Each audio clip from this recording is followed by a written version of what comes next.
Ladies and gentlemen, welcome to the Thursday, June 17th, 2021, 7 o'clock p.m. start time meeting of the Auburn Zoning Board of Appeals. I would like to call the meeting to order and request a motion to open. Make a motion to open, Mr. Chairman. Vice Chair makes a motion to open. Do I have a second? I'll second. Mr. Cussy makes a second. So we're going to talk about the procedures in a little bit. So, Mr. Maron, how do you vote, sir? Mr. Cussy, how do you vote, sir? Great. Mr. Chicolo, how do you vote, sir? Open. Thank you very much. Open. Thank you, and I vote to open. 7 o'clock p.m. Application. We have ID Sign Group Incorporated requesting a special permit under Section 7.8 of the Auburn zoning bylaw to install a 35 square foot secondary sign on property located at 368 Southbridge Street, Auburn, Mass., map 33, parcel 81. Do I have a motion to open the hearing? Make a motion to open the hearing, Mr. Chairman. Thank you very much. Do I have a second? I'll second. Thank you very much, sir. Mr. Vice Chair, how do you vote? Approve. Mr. Cussy, how do you vote? Approve. Mr. Chicolo? Approve. Thank you. Approve. Thank you very much, and I vote to open. Is the applicant present for the 7 o'clock p.m. hearing? ID Sign Group Incorporated.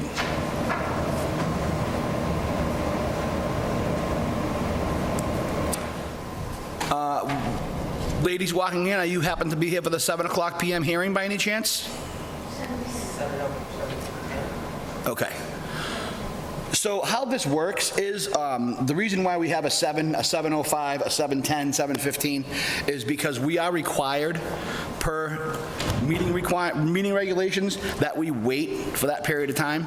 Our 7 o'clock p.m. applicant could very well be in the parking lot right now. We're not really sure. So we do have to wait a minute before we can proceed. So while I'm at it, we're going to talk about some administrative responsibilities that the board has dealt with over the last couple of months. There was several complaints during COVID because of our remote meetings registered from the town in the regards of how we were handling voting. So what they did was, it was required of us to ask for a motion, a second, and then go back and ask those same people again if they voted in favor, when clearly somebody who does a motion and a second is voting in favor. So we're going to discuss that afterwards. I just wanted to bring it up with the board while we're waiting. I think we can kind of streamline that procedure, provided we all agree to it, and then we move it to the town to approve for the next meeting so they can review it and agree to it as well. So the time now is 7:03. I'm going to give them about 2 more minutes, and then if they are not here by 7:05, we're going to close this hearing, and then we're going to move on to the next one. So if you could please bear with me for about 2 minutes. So, Mr. Tatcher, if I understand correctly on the voting, is that for today, those making the motion and those seconding will then also vote in favor or against? So that is correct for the time being today, because as it stands, but at the end of the meeting this evening, we can discuss it for a few minutes. We can take a vote if we agree to it as a board, and then we can bring it to the town for review. If they approve it, then next month we can start that process. Thank you. But for the time being, we'll stand with the current procedure.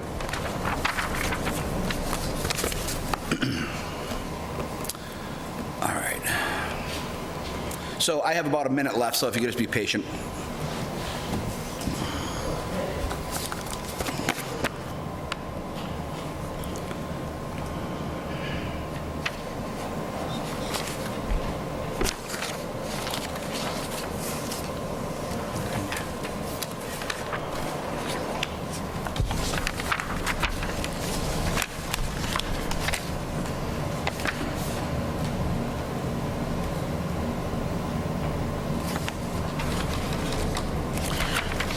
Mr. Chairman, just a question. Yes, sir. I don't know that I've ever experienced on this board an applicant that was a no-show.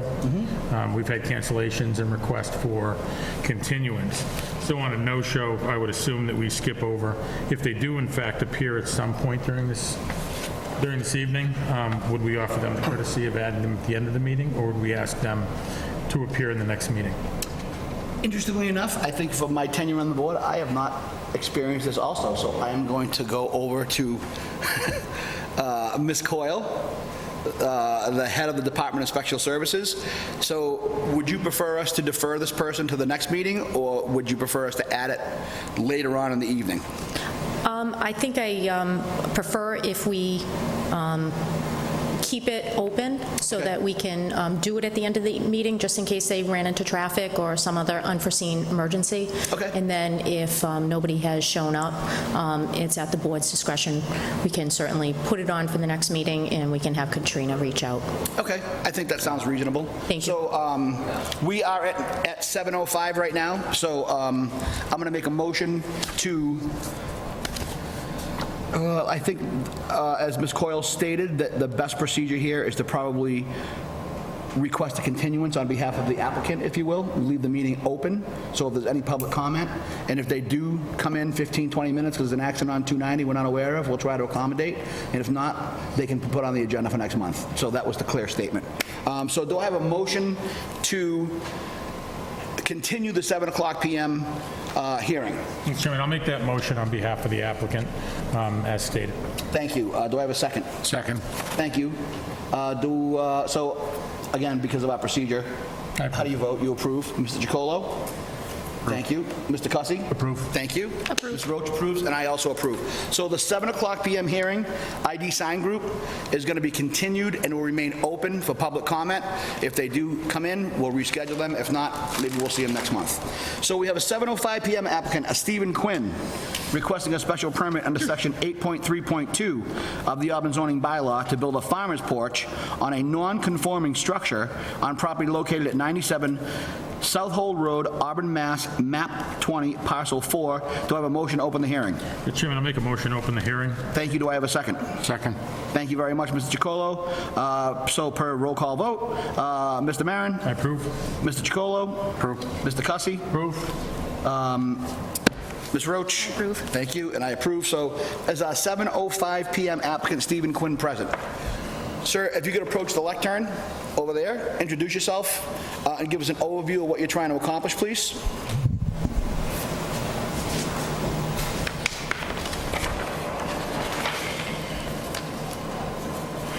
Yes, thank you. Purpose of the special permit is the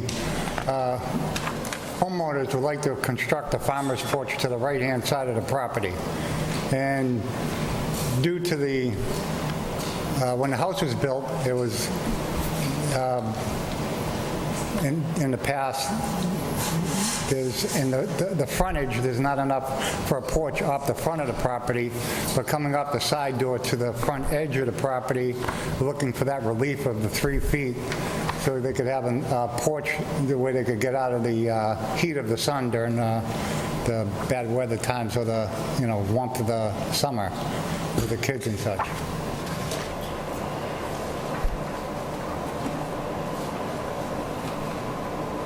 Okay, so under 8.3.2, just so we're all aware, I'm going to read this out loud. Changing of a non-conforming structure. A non-conforming structure may be altered, reconstructed, extended, or structurally changed, provided that such alteration, reconstruction, extension, or structural change conforms to all the dimensional requirements of this bylaw. So you are looking for relief of exactly how many feet, sir? 3 feet. 3 feet, okay. And do you have anything to add before I offer it to the board members for comment? Anything else? Do you have anything else to add before I offer it to the board members for comment, or if I check to see if there are any abutters present? No, not at this time. Okay, thank you. Are there any abutters present that would like to comment on the 7:05 hearing, excuse me? Okay, hearing none, seeing none. I'm going to turn it over to the vice chair. Sir, do you have any questions or concerns of the applicant? Thank you, Mr. Chairman. To the applicant, thanks for being here. So I have the picture of the property. I did have an opportunity to view it this afternoon. Yes. And then the renderings, the sketches that you have provided. So in the layout that you're suggesting and proposing, will this be a covered structure? Yes, there is a roof going above it as well. Okay, and will it be fully enclosed? No, open with 6x6 posts and balusters and railings. So classic farmer's type porch. Yes, with a full step across the front face onto the front walk. And as I see the rendering here, I mean, you're planning two additional steps, two locations for additional steps. So in the front going up and then to the back. There's an existing set of stairs for that backdrop that goes down to, I think, Yes, the there pool is. area. Is that correct? Yes, sir. Okay, so those stairs in the back side will tie into that step? Yes, they'll be hitting that walk going down to about 10 or 11 feet before you get to the back steps. All right. Thank you, sir. I don't have any additional questions, Mr. Chairman. Thank you very much. Mr. Cussy? I have no questions right now. Thank you. Mr. Chacolo? I have no questions at this time. Thank you. Ms. Roach? I do not have any questions either. Okay. And I really have no other questions also. For the folks who just walked in, are you happen to be here for the 7:05 hearing? Okay, thank you very much. I just making sure we had some other people walking behind you as well, so. Okay, so if we have no other further concerns or questions, do I have a motion to close the public portion of the hearing? I'll make a motion to close. Thank you. Do I have a second? Thank you, Mr. Chacolo. So as a roll call vote, Mr. Maron? I approve. Mr. Chacolo? Approve. Mr. Cussy? Approve. Ms. Roach? Approve. And I approve the public hearing is now, public portion of the hearing is now closed. Do I have a motion on the 7:05 PM application? You didn't ask about abutters. I did ask for Oh, okay. abutters. Okay, perfect. I'll check again, that's okay, just to make sure. No abutters had come in the last couple of minutes, correct, for this hearing? Okay, thank you. Mr. Chairman, I'd like to make a motion to approve with standard conditions. Okay, do I have a second? Second. Thank you, Mr. Chacolo. So let's just make sure we get a roll call vote. Mr. Maron? I approve. Mr. Chacolo? Approve. Mr. Cussy? Approve. Ms. Roach? I approve. And I approve. Thank you. Good luck, congratulations. So you can contact the Department of Inspectional Services some point in the next day or two, and they'll be contacting, or they'll inform you on what you need to do to proceed and get the permits and move forward from there. Wonderful, thank you very much. Thank you very much, good luck. Okay. So as you can see, we have a 7:05 and a 7:10, excuse me, a 7:10 and a 7:15, and they are both from the same applicant. They are separate parcels. As you can see, map 25, parcel 55, map 25, parcel 155. So I'm just going to make sure that we're going to, even though we're addressing the applicant, we're going to be doing two different hearings here. We have 31 Walsh Ave and 33 Walsh Ave. Okay, so that's been cleared out. Just to make sure that I have a motion to, so 7:10 PM applicant, and I apologize if I do not pronounce your name correctly, applicant Hui Long, requesting a special permit under section 3.2.2.0 of the Auburn zoning bylaw to build a single-family home in a limited business zone on property located at 31 Walsh Ave, Auburn, Mass., map 25, parcel 55. Do I have a motion to open the hearing? I'll make a motion to open the hearing, Mr. Chairman. Second. Thank you very much. So, Mr. Maron? I approve. Mr. Chacolo? Approve. Mr. Cussy? Approve. Ms. Roach? Approve. And I approve. Is the applicant present? So, sir, if you could go up to the microphone, the lectern, give us an overview of what you're trying to accomplish, and I'll check to see if there's any abutters present, and then I'll turn it over to the board. If you could go to the lectern so that we So can- they can't hear you at home. They need to be able to record it, so I need you near a microphone. I'd like to speak for my friend Hui. He speaks English well, but it's difficult to understand for him, so I'm going to try and present his project. So can I just ask before we begin, sir, is how are you, do you have a special interest? Are you related to the project in any way? Are you? No personal financial interest in any way. I'm a literacy volunteer coach, and I've worked with Lon for several years, helping him with getting used to America. And thank you very much for doing that, honestly. I appreciate that as well. So I really do genuinely mean that. Thank you. So Hui Long and his family want to build a single-family home on 31 Walsh Avenue. Because this is a zoned limited business, it needs a special permit. I think the paperwork that you have describes the situation, and we're asking for permission to do that. So we have, our building commissioner has been very generous before he had other obligations this evening and gave us a page of notes for these meetings. And this one here, just so you're aware, for 31 Walsh Ave, I'm just going to read this again for the purpose of those folks at home. A single-family home use in the limited business zoning district requires a special permit from the zoning board under section 3.2.2.0 of the bylaw. So this is an allowable use, provided a special permit is granted by the board. So if you could just go over the process of what they're trying to accomplish, the plans, describe what you have on the screen behind you here. Yeah, there's a lot of lines here. This is, can I? You want to use this? Oh, okay, Is that yeah. easier for you? I can make it smaller or bigger. Looking for the pointer.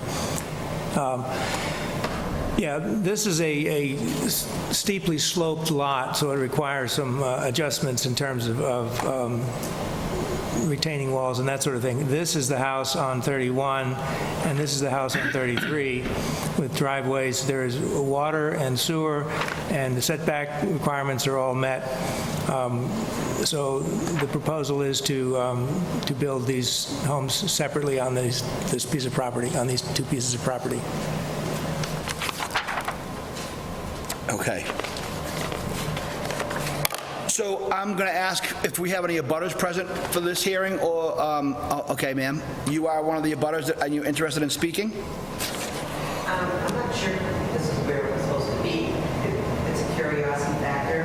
I'm curious how much it's I'm at 35 Walsh. Mr. Chairman, if we could have her. That's what I was going to say. So if you're going to have any questions or concerns, I'm going to turn it over to the abutters first, but I just need you to go to the microphone because we have to be able to record your voice and we have to help those concerns.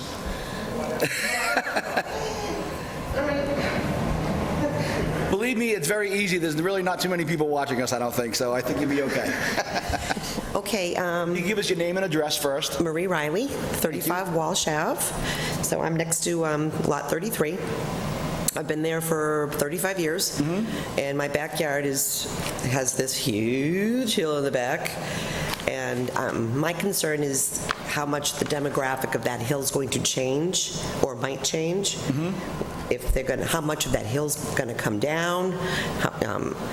If their retaining walls are going to affect my property, because they're going to abut right up against, it looks like it's going to abut up against my property. So it's more of curiosity. I'd like to get some insight or more visuals. What are the retaining walls going to look like? Silly stuff like that, I guess. Well, I mean, obviously it's your concern, so I don't think it's really silly, so that's okay. Okay. Not a problem. So what we do, generally speaking, during these meetings, and it's been a while, we're all kind of rusty, is you speak through the chair, I question about what you want to find out, then we're going to have them come back up, he can describe, then you can come back and we can find out if your questions or concerns have been resolved. Okay. And then we'll go from there. So Right. if you want to step aside for a minute, we'll have them come up. All right. And they can describe what you'll kind of can expect.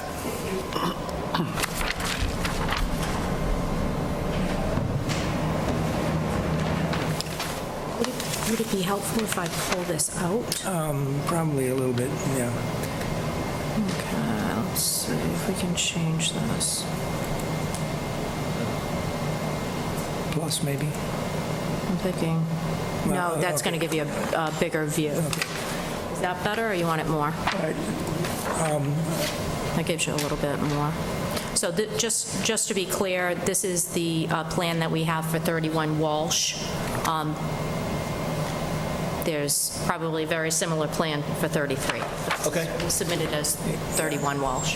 Yeah, I don't think that, I'm not expert on this. I'm trying to communicate, but I'm not the engineer or the surveyor.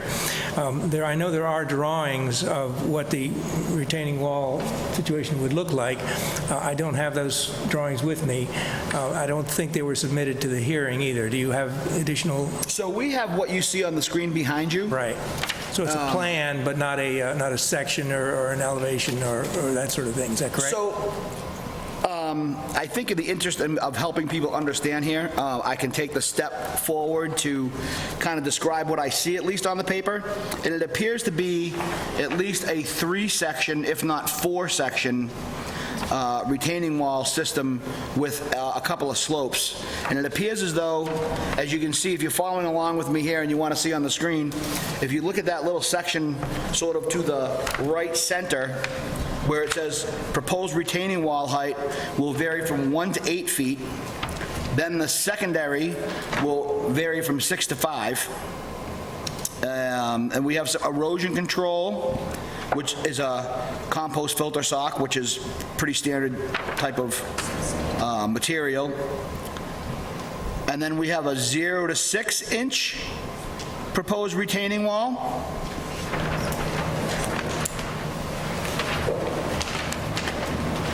And then if you go to the left side of the plan, you can see where we have a couple of, basically the same idea on the other side of it. HDPE storm drain, I'm looking for other elevations here.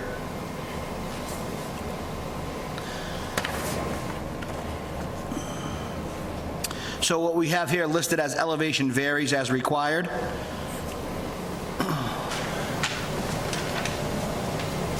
My understanding is that this retaining wall design is intended to have no impact on the abutters, that there would be no excavation, of course, or construction on the abutters' land.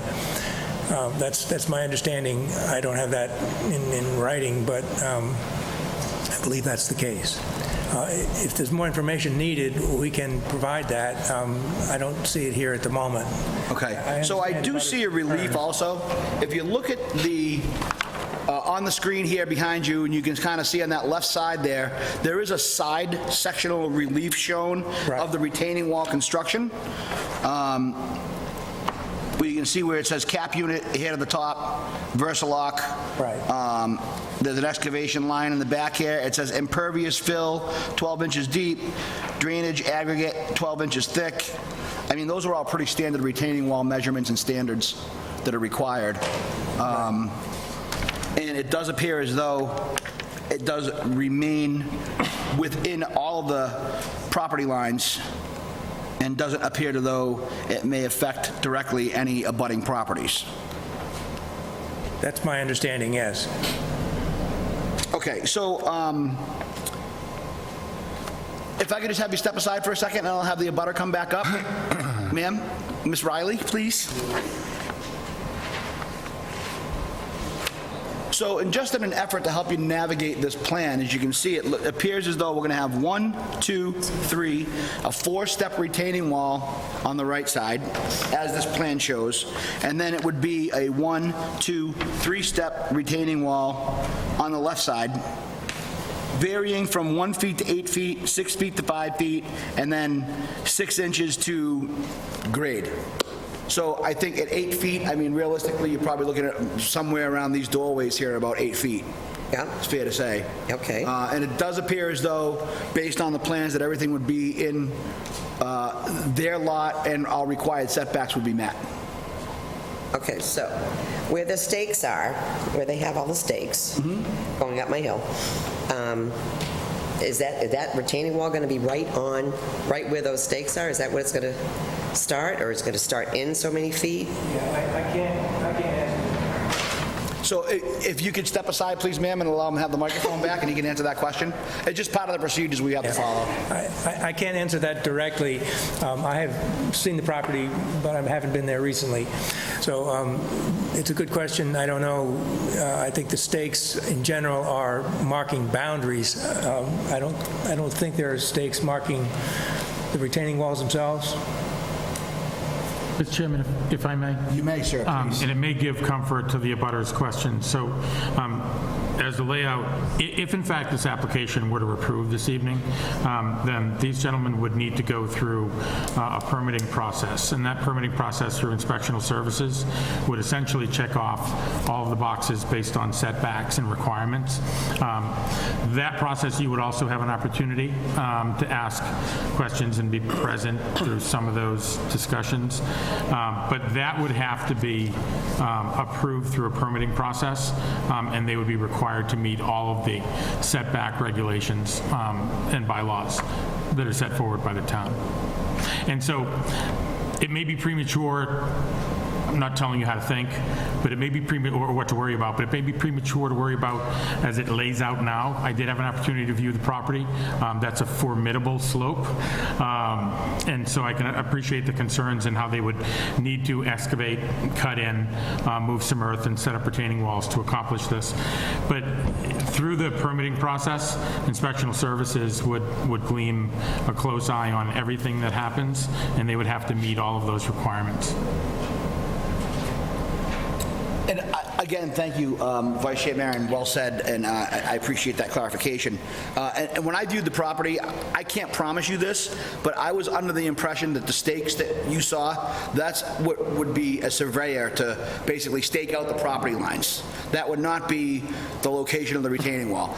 Again, that's my view from driving up, viewing the property, and moving on. And from my experience, I can't promise you that those stakes are exactly that, but generally speaking, that's what they are. They are maintaining the borders of the property. For 35 years, I owned on the other side of those trees going up and up. So that tree I've been saving up all that money to cut down isn't on my property. So I'm concerned about that too. We're open to discussions about being good neighbors. I'm not trying to stop anything. All right, so I just have to ask again, to continue that discussion through the chair, okay? And that's okay, not a big deal. All right, so I guess if I could ask you to just step up to find out if you've been satisfied based on what you've heard so far, and we can continue. I just want to make sure you're all okay with this before we move forward.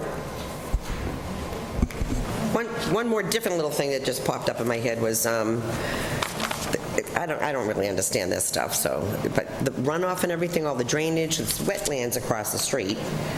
So, and we don't have any drain holes on our street anywhere. That's just going to tie into the town water and sewerage right before. So the drainage is maintained on the property. As you can see, where those retaining walls are built, you can see where it says there's drainage aggregate and there's different things behind it. It does mention, in fact, directly in there that I read out earlier, erosion control, which is a compost filter sock, HDPE, roof drain in place where it requires for the water management off of the roof. So again, generally speaking, it is responsibility of the person developing the lot to maintain that water either on the lot so it stays there, or it goes to town water and sewer. Okay. So it has to be controlled. Legally, they are not allowed to push water onto anyone else's property, including especially yours. Yep. Okay? Yeah.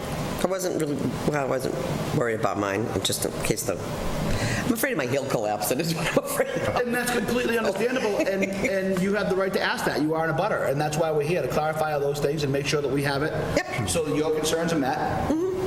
So as long as they are, we're going to move on if there's anybody else. And do you have any other concerns that you want to talk about? No, I'm happy with knowing that down the road, there'll be other meetings and, see how things progress and what have you. So I'm okay. Okay. Okay. Thank you very much for your time. We appreciate that. Ma'am? If I may, through the chair. Please. So if the board does move forward and approve the permit, there isn't necessarily another public meeting, but as the chair has referred to, once a building permit is applied for, that building permit application and the plans are a public document. So you're able to come in and view the plans. You can ask questions of our building commissioner in our office office is actually just right through the doorway. So it's all right here, and we can handle those questions. Your questions pertaining to conservation or anything that's related, that's also in the Department of Development and Inspectional Services, and if it's required, the applicant has to go through those processes too. So I just wanted to clarify. I appreciate that. Thank you, through the chair. Okay. So, are there any other others that would like to speak? Ma'am, if you could approach the lectern, introduce yourself with your name and address, and we can try to talk about your concerns. Yes, Arlene Peachy, I'm at 25 Walsh Ave. My concern is the retaining wall. What is the material that they're going to be using to make that, and who is going to be responsible to take care of it?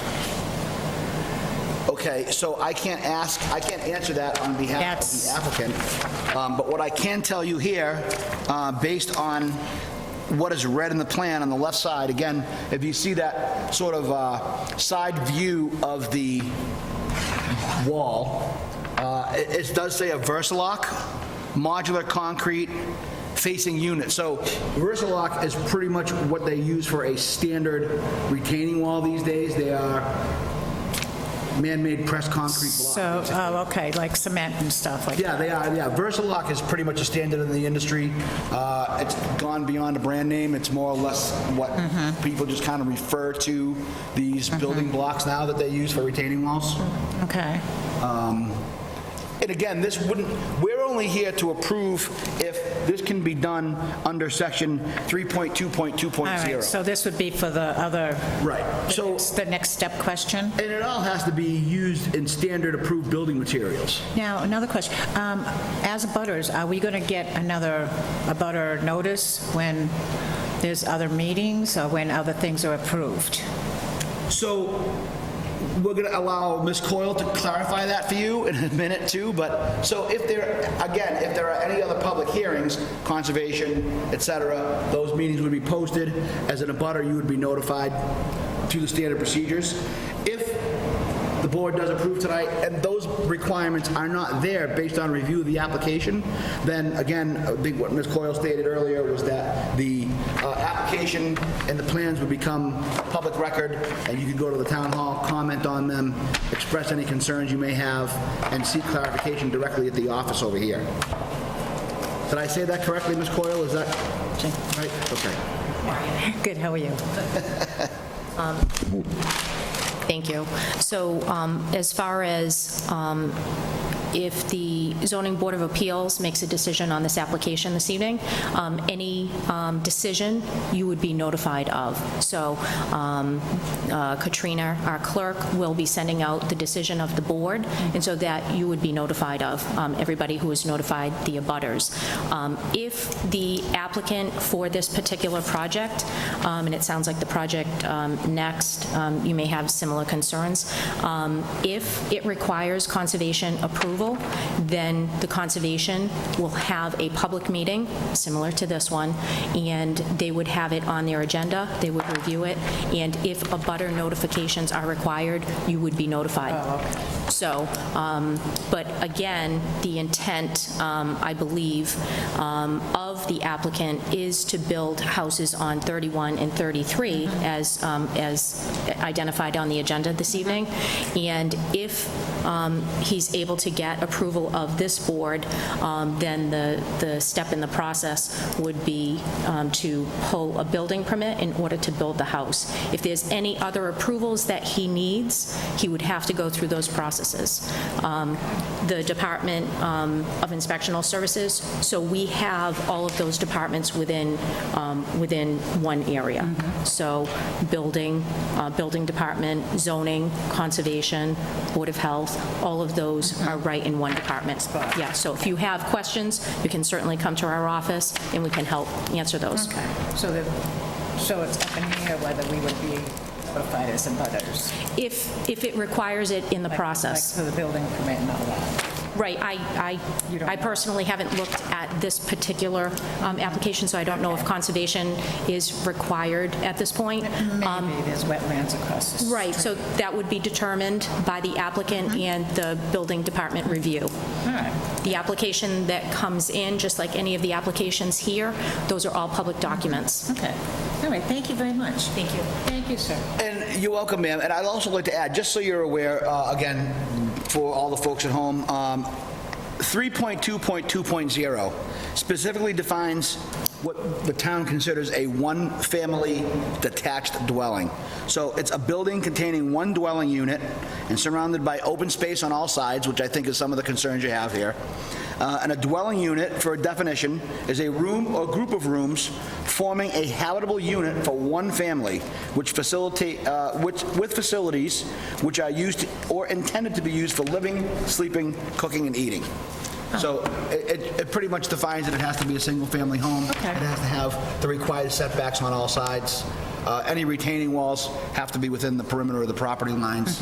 And again, as I already stated to the other lady, that legally, it's been long-standing for many, many years that No, that's fine. you're not allowed to put water or affect anybody else's abutting properties. Okay, so You're well protected. okay, the retaining walls are because of the hills that are there? Yes. Oh, okay, because I know we never had to do that with our property, so we've been there for 50 years, so. And, you know, interestingly enough, I have in my neighborhood some of those things as well, and I've actually rebuilt some retaining walls, and the standards from 50 or 60 years ago versus today's standards clearly have changed, and especially with water management indirectly because town aquifers. So realistically, these requirements and these designs are going to probably upgrade in terms of managing all those issues on that piece of land for you. Yeah, okay. All right. Thank you very much. Thank you very much. I appreciate it. Okay, bye now. Do we have any other abutters that have just come in? I see some people that were talking on the 7:05 hearing. Okay. So hearing none, seeing none. Sir, do you have anything else you'd like to add? All right. So do I have a motion to close the public portion of the hearing? Before I make that motion, Mr. Chairman, I don't know that we've had an opportunity, I think we went to the abutters first, and so I don't know if board members had an opportunity to ask any questions of the applicant.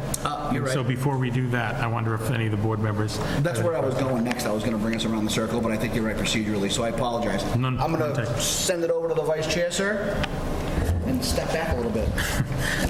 Thank you, Mr. Chairman. I'm going to reserve questions for my other board members. I don't have any at this time. Okay. Mr. Cussy, sir? I have no questions. Thank you. Mr. Chacolo? Yes, Mr. Chairman, I have a question of the applicant. Okay. Sir. The garages on this house, is it attached?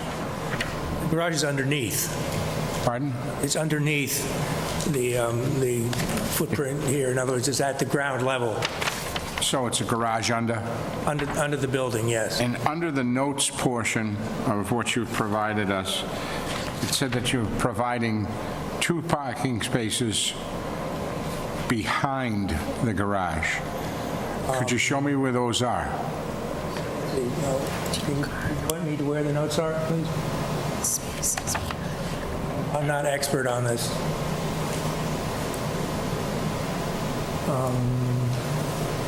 Parking spaces.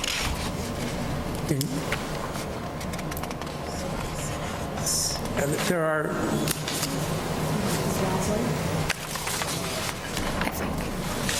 here's a driveway, and the Explain. garage is underneath. There's nothing behind, because that's where the hill is. Pardon? There's nothing, there's no parking behind the garage. 'cause the What you've garage- got here is each proposed single-family house is to have 2-car garages and 2 parking spaces behind the garage, that- thus 4 parking spaces per house. If I could, through the I chair. didn't write that, so I'm not sure. It seems like it doesn't quite make sense. There's parking, there would be parking on a driveway in front of the garage. but- 2 in, 2 out. 2 on the driveway, 2 in the garage. Okay, that's why I Behind wanted is to not the- see yeah, behind where is not a behind, how he was getting to. I don't know where behind came from, depends on what you take as front, but from the street, you go up the driveway, and there are 2 potential Okay. parking spaces, and then I there's... just didn't see how you could get anything behind those garages. Sorry, it's not clear, but nothing weird, just garage and driveway in front of it. Thank you. Mr. Cole, Behind the parking may I interrupt you just for a second? So to stay on that point before we move on, because it sounds, Ms. Roach, that it's a reasonable explanation, but why would it be written as behind the garage? I mean, it just doesn't add up. I think if you're in the garage, they're saying behind the garage. Outside, I mean, clearly you can't get 2 cars behind this No, I place, agree, but so I don't the think there's the any other language- reasonable explanation. Yeah, fair enough, because that language doesn't... That's why I doesn't brought it doesn't up. reconcile. I mean, Yeah. at any It's normal not a person great would... description, but I think they mean when they say behind, if you're standing in the garage and the door is closed behind you, they mean 2 cars out in the driveway to get off the street. Or perhaps the 2 in the driveway would be parked behind the 2 in the garage. Right.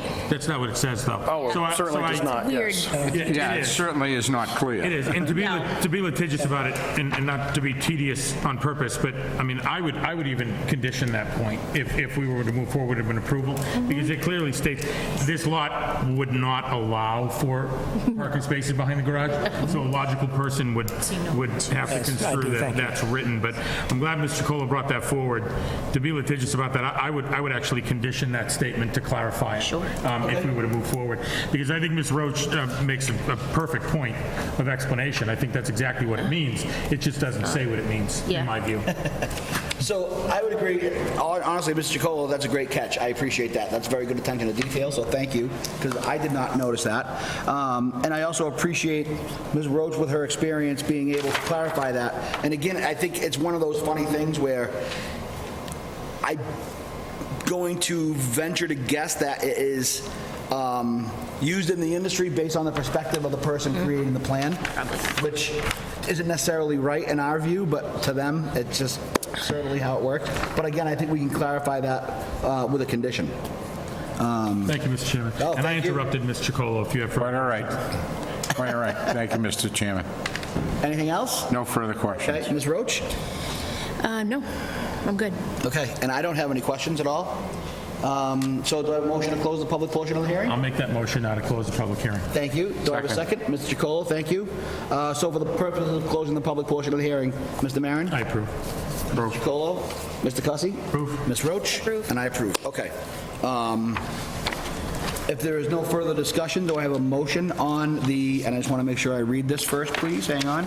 This is the 710 first applicant, Huey Long, requesting a special permit under section 3.2.2.0 of the Auburn zoning bylaw for a single-family home and a limited business zone on property located at 31 Walsh Ave, Auburn, Mass., map 25, parcel 55, and for the record, this is the first of 2 hearings.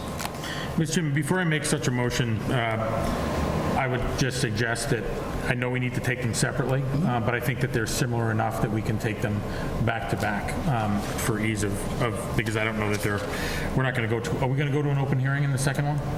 Well, I think we have to procedurally. Okay, fair I think enough. just to make sure that we don't have any people questioning. Because we didn't open it. You're exactly right. My error. So, no, it's very okay. good. And this is why we're here. It's been a while. We're a little rusty, so we're going to work through it. Very good. Thank you, sir. So I would make a motion to approve, but standard conditions, in addition to a condition to further explain the nature of notes number 5, to clarify that in fact there are not 2 parking spaces behind the dwelling, and that they're stacked exactly as Ms. Roach had suggested.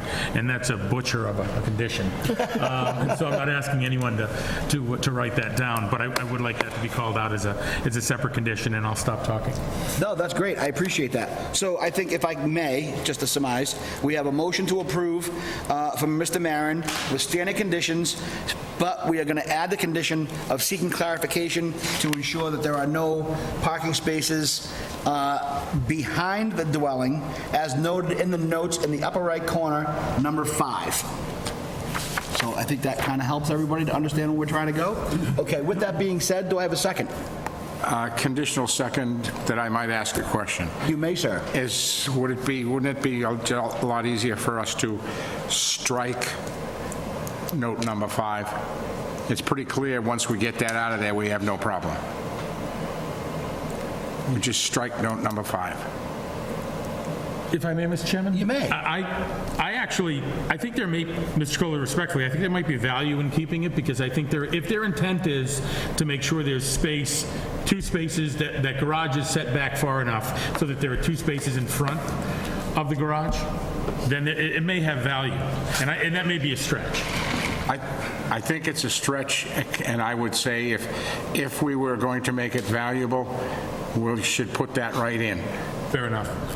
Okay? And so, more to the point, Driveway, right to the point, driveway to hold 2 standard vehicles. fair enough, Mr. Chacolo, I completely agree, and to your point, I think you well articulated my intent, and that we seek clarification for that point. All right, so would you be in agreement to strike 5 as suggested by Mr. Chacolo? I can be pushed either way. Okay, so we're going to amend that then. It will be the standard conditions, striking number 5 from the notes, so that we will ensure that there are 2 full parking spaces in front of the garage doors, and that will be verified through the permitting process. That way, there's no question about what we intend. Thank you very much. See, I love, this is why we have a great board, because we work through things and we get it done.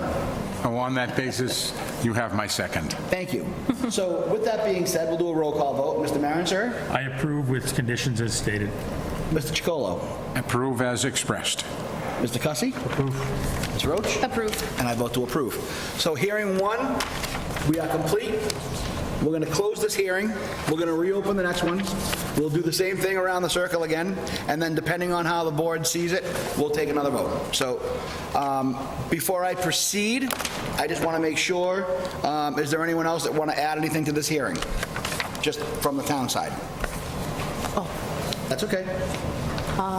No, I think that's clarified. You want note number 5 stricken from the plan, and you want clarification that there are 2 spaces for number 31 Walsh. Is that correct? Correct. Yep. Great. Got it. Thank you so much. Yep. Okay, so that's Katrina, all we got that, clarified. right? We've worked out. Do I have a Thank you. motion to close the hearing? Motion. I believe we've closed the hearing. No, we closed the public portion, we took the vote, now we have to close the public apologies. hearing. That's okay. Easily confused this evening. I'll make a motion to close the hearing, sir. Thank you. Do I have a second? Second. Thank you. Roll call vote. Mr. Maron? I approve. Mr. Chacolo? Approve. Mr. Cussy? Approve. Ms. Roach? Approve. And I approve. Okay. Hearing number 1, 7:10 PM, completed. We are now at plenty of time to move on to the 7:15 PM applicant, same, Huey Long, requesting a special permit under Section 3220 of the Auburn zoning bylaw to build a single-family home in a limited business zone on property located at 33 Walsh Ave, Auburn, Mass., map 25, parcel 155. Do I have a motion to open the hearing? Motion to open the hearing, Mr. Chairman. Do I have a second? Mr. Chacolo, thank you. Roll call vote. Mr. Maron? I approve. Mr. Chacolo? Mr. Cussy? Approve. Ms. Roach? Approve. And I approve. Okay. With that being said, do I have any abutters that would like to speak on this hearing before I allow the applicant to give his presentation? Okay, so hearing none, seeing none, it appears as though the abutters present are satisfied with the questions they had completed during the first hearing, but we're still going to give them the opportunity. Sir, if you could please go to the lectern, and we can go through this whole process one more time. Okay, can we just rewind the tape and play it again? It's basically the same, looking for permission to build a one-family home on 33 Walsh Avenue.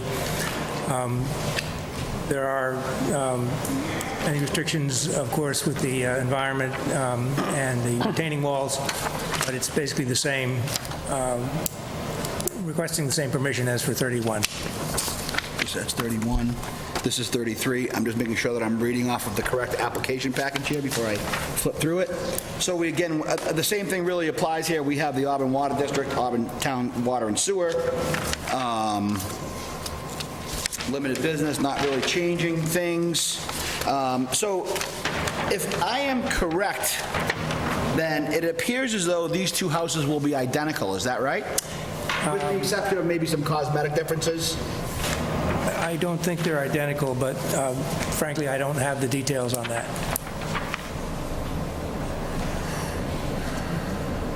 Okay. So, thank you, Ms. Roach, for pointing that out. And I I'm am- just going to go back to the other one, just so we are all on the same page. I'm informed that they are not identical. They are not identical, okay. It's a little bigger.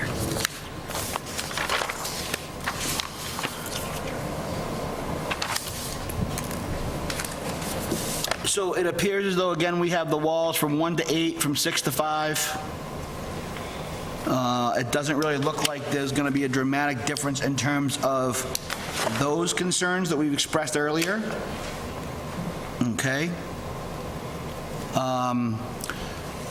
So before I turn it over to the board, do we have any abutters that would like to speak on this hearing?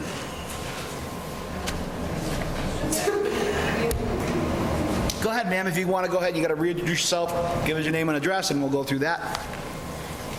Arlene Peachy, 27 Walsh Ave. Okay. Okay, will that house be subject to eliminating number 5 and only putting 2 parking spots also? We can condition that, absolutely. Based on number 5 here, each proposal... Yes, so we can clarify that as well, because it does say behind in that particular part of the plan as well. Okay. So we can I just definitely be condition it. equal, you know? And that they are even. You know, again, you know, we all live in the neighborhoods in town Yeah. too, so we want to make sure there's adequate off-street parking. You know, we want to make sure Yeah. that you're all comfortable as well, so. Yeah. We can Because that definitely- end of the, actually, that end of the street is thinner, as you know, narrower than our end. Right. But- And that's a dangerous curve. It's very dangerous. So maybe we can get some signs up saying dangerous curve or something. That I can't promise you. Might be a separate hearing, but I mean, it's certainly open for discussion. Okay, And he's young, so children at play or something. okay. Okay, thank you. Absolutely. Thank you very much. We appreciate you coming and talking about your concerns. Anything else? Okay, yep. This is for you. You mentioned that you think that there are pictures somewhere or some kind of drawings that would show the retaining walls better, what they look like and what they're going to... I would love to see that at some point. I'm open to talking to anybody about... You have pictures right there? No, but I have an email address. You did.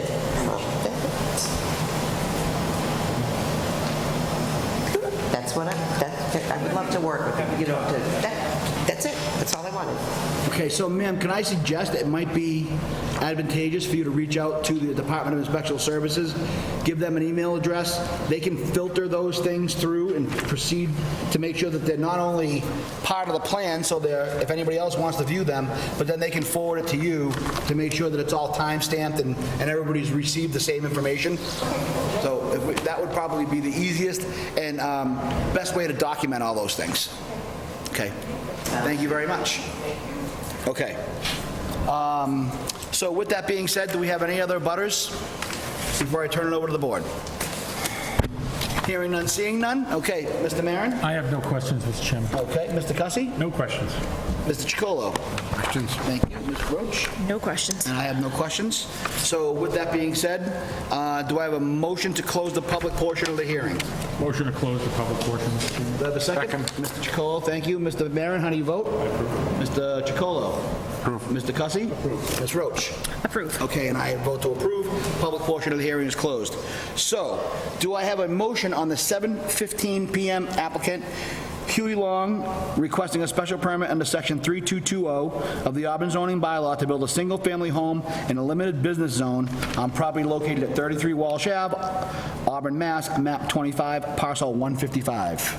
Mr. Chairman, I'll make a motion to approve with standard conditions with the addition of clarification and striking note number 5 on the plans to re-clarify that in fact there are 2 spaces in front of the garage. Excellent, thank you. So, Second, as stated. thank you very much. So I've got a motion to approve and a second. We'll have a roll call vote. Mr. Maron? I approve. Mr. Chicolo? Approve. Mr. Cussy? Approve. Ms. Roach? Approve. And I vote to approve. So you're all set. Ladies, thank you very much for coming in and expressing all your concerns. If you have anything else, you can definitely reach out to the Department of Inspectional Services. They're always really helpful and more than happy to sort of take care of anything you have concerns. Also, you can reach out to them and they can direct you on what steps next will be in the permitting process and in order to get your final approvals. Okay, good luck. Thank you very much. Good evening. So we had the vote, so I'm going to just make sure that we have a motion to close the 7:15 PM hearing. Make a motion as stated, Mr. Chairman. Second. Thank you very much, Mr. Maron. I approve. Mr. Chacolo. Mr. Cussy. Approve. Ms. Roach. Approve. And I approve. So the 7:15 is closed. We're going to give them a minute to kind of clear out, and then we'll get kind of reconvening here. So I noticed, has anybody come in for the 7 o'clock PM initial first hearing yet? I know there's some people standing in the hallway as well. I just want to make sure that we had a 7 o'clock no-show at the beginning of the hearing, beginning of the meeting, excuse me. I just saw some people moving around. I wasn't sure if they- Mr. Chairman, that was the one for Shaw's, correct? Correct. Shaw's Supermarket? Yeah, the one that missed.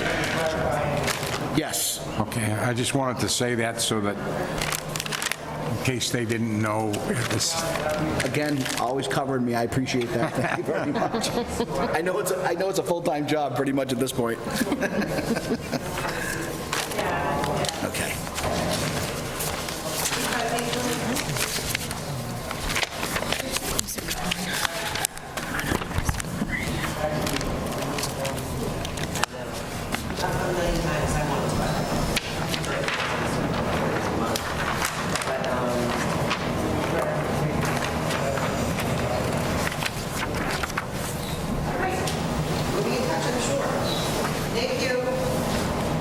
So a lot of people don't realize that wall Doesn't come carries over. over, so I usually try to give them a minute or two in the hallway if... Okay. So we are moving on to our 7:20.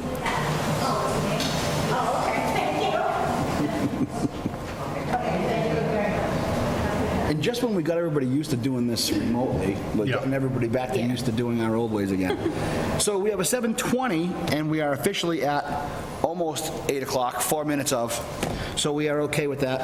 A 7:20 PM applicant, West Boylston Black Orchid Incorporated, requesting 3 variances under section 3.2.2, 32233, 32231, 9364, and 54 of the Auburn zoning bylaw for an apartment building on property located at 3A Hill Street, Auburn, Mass., map 65, parcel 5. And for the record, this is a continuation from the 5/20/21 meeting. Is the applicant present? Yes. All right, so I'm going to make a motion to open the hearing. Do I have a motion to open the hearing? Mr. Chairman, I'll make a motion to open the hearing. Do I have a second? second. Mr. Maron? Approve. How do you vote? Mr. Cussy, how do you vote? Approve. Mr. Chacolo, how do you vote? Approve. Ms. Roach, how do you vote? And I vote to approve. So we have an open 7:20. If the applicant is present, if you could approach the lectern, please, ma'am, introduce yourself, give us an overview of what you're trying to accomplish. Just trying to bring this up here.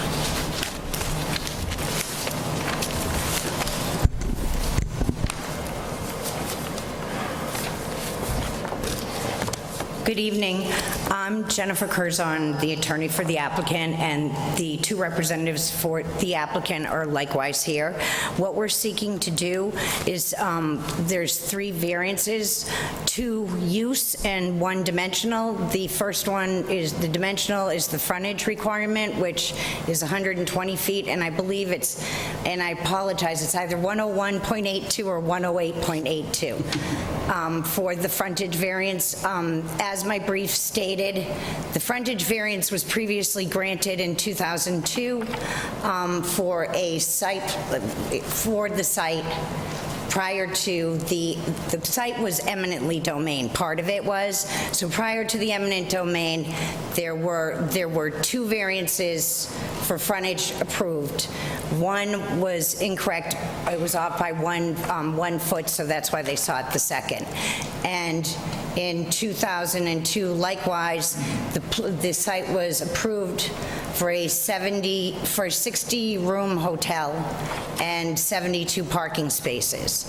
After the site plan approval, my client expended about $850,000 on the infrastructure, attorney work, et cetera, and did the substantial work on the site, which included clearing the site, rough grading the site, preparing the pad for the foundation pour, installing erosion controls near the wetlands, installing permanent subterranean detention infiltration system for stormwater runoff, relocated a stream on the site under the order of conditions, replicated wetlands as required by the order of conditions, installed 2 water mains from the street to the site, installed a sewer main from the street to the site, and dug cellar holes. Subsequent to doing all this work, the state expanded the Route 20, and as a result, a large swath of the land was eminently domained, and it reconfigured the site, and it was no longer able to support the hotel that had been approved or the parking spaces. And basically, currently what we're requesting is a variance on the frontage, which, as I said previously, had been granted for the initial proposal, and then 2 use variances. One is for an apartment building, and one is for 30 units rather than 12. And this would be utilizing the same pad that had been approved by the planning board for the original hotel. The pad was where the hotel was going to be located was never changed. The only thing that was changed is that we lost the ability to put these parking spaces, the required amount of parking spaces in. And basically, it went from 72 to about 36, I think now is what the proposal is. And if the board has any questions with regard to either the variance plan or the building plans that were submitted, I would be glad to answer those. But that's it pretty much in a nutshell. Thank you. So before I turn it over to the board members, are there any abutters present that may want to comment on this hearing? Hearing none, seeing none, I'm going to go around the board. Mr. Maron, to you, sir. Thank you, Mr. Chairman. So the intent was to put a hotel in. Yes, and it was approved. The planning board approved the hotel, and that's in my Saw that in the brief. So this is shifted to an apartment building. Correct. You're asking relief from 12 to 30. Correct. And the main reason why you can't put a hotel in there now is because of parking spaces, is that correct? Correct. It's impossible. The applicant has had engineers look at it to see if they could somehow reconfigure it, because under the bylaws of Auburn, you have to have 1 parking space per room plus 1 parking space for, I believe it's every employee on the largest shift, which would have been the 7 to 3 shifts, so that came out to 72 spaces for the approved 60, or 72 spaces, yes, for the approved 60-room hotel. Okay, so how many parking spaces will you have for a 30-unit apartment building? I believe that it was, my clients looked at it, and it's about 40. Between 35 and 40 is the room that can be. And I believe it is in your brief, but just remind, for the board's pleasure, the number of rooms in the previously proposed hotel? There were 62 rooms. 62 rooms, 73 parking spaces. I misspoke earlier. I apologize for that. None taken. I'm asking you to go into history that may or may not matter, but I think the comparison of what was previously approved versus the situation that the applicant finds himself in now, I think, is relative to the case. Thank you very much. I'm going to reserve questions after the other board members, Mr. Chairman. Okay, Mr. Cussy?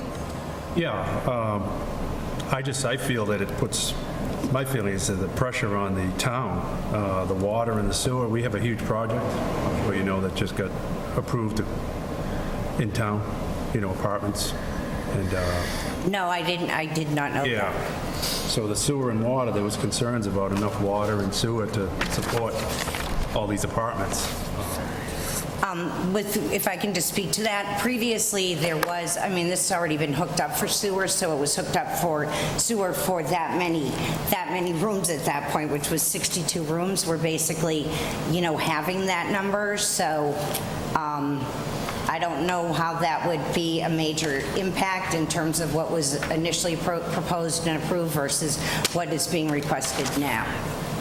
And, also, this would be, people would be renting with, And my client will also speak to that. Gentlemen, ladies, Bob Gallo. Originally, we pulled the permit, we had a foundation permit, and we were actually blindsided by the state on this whole project.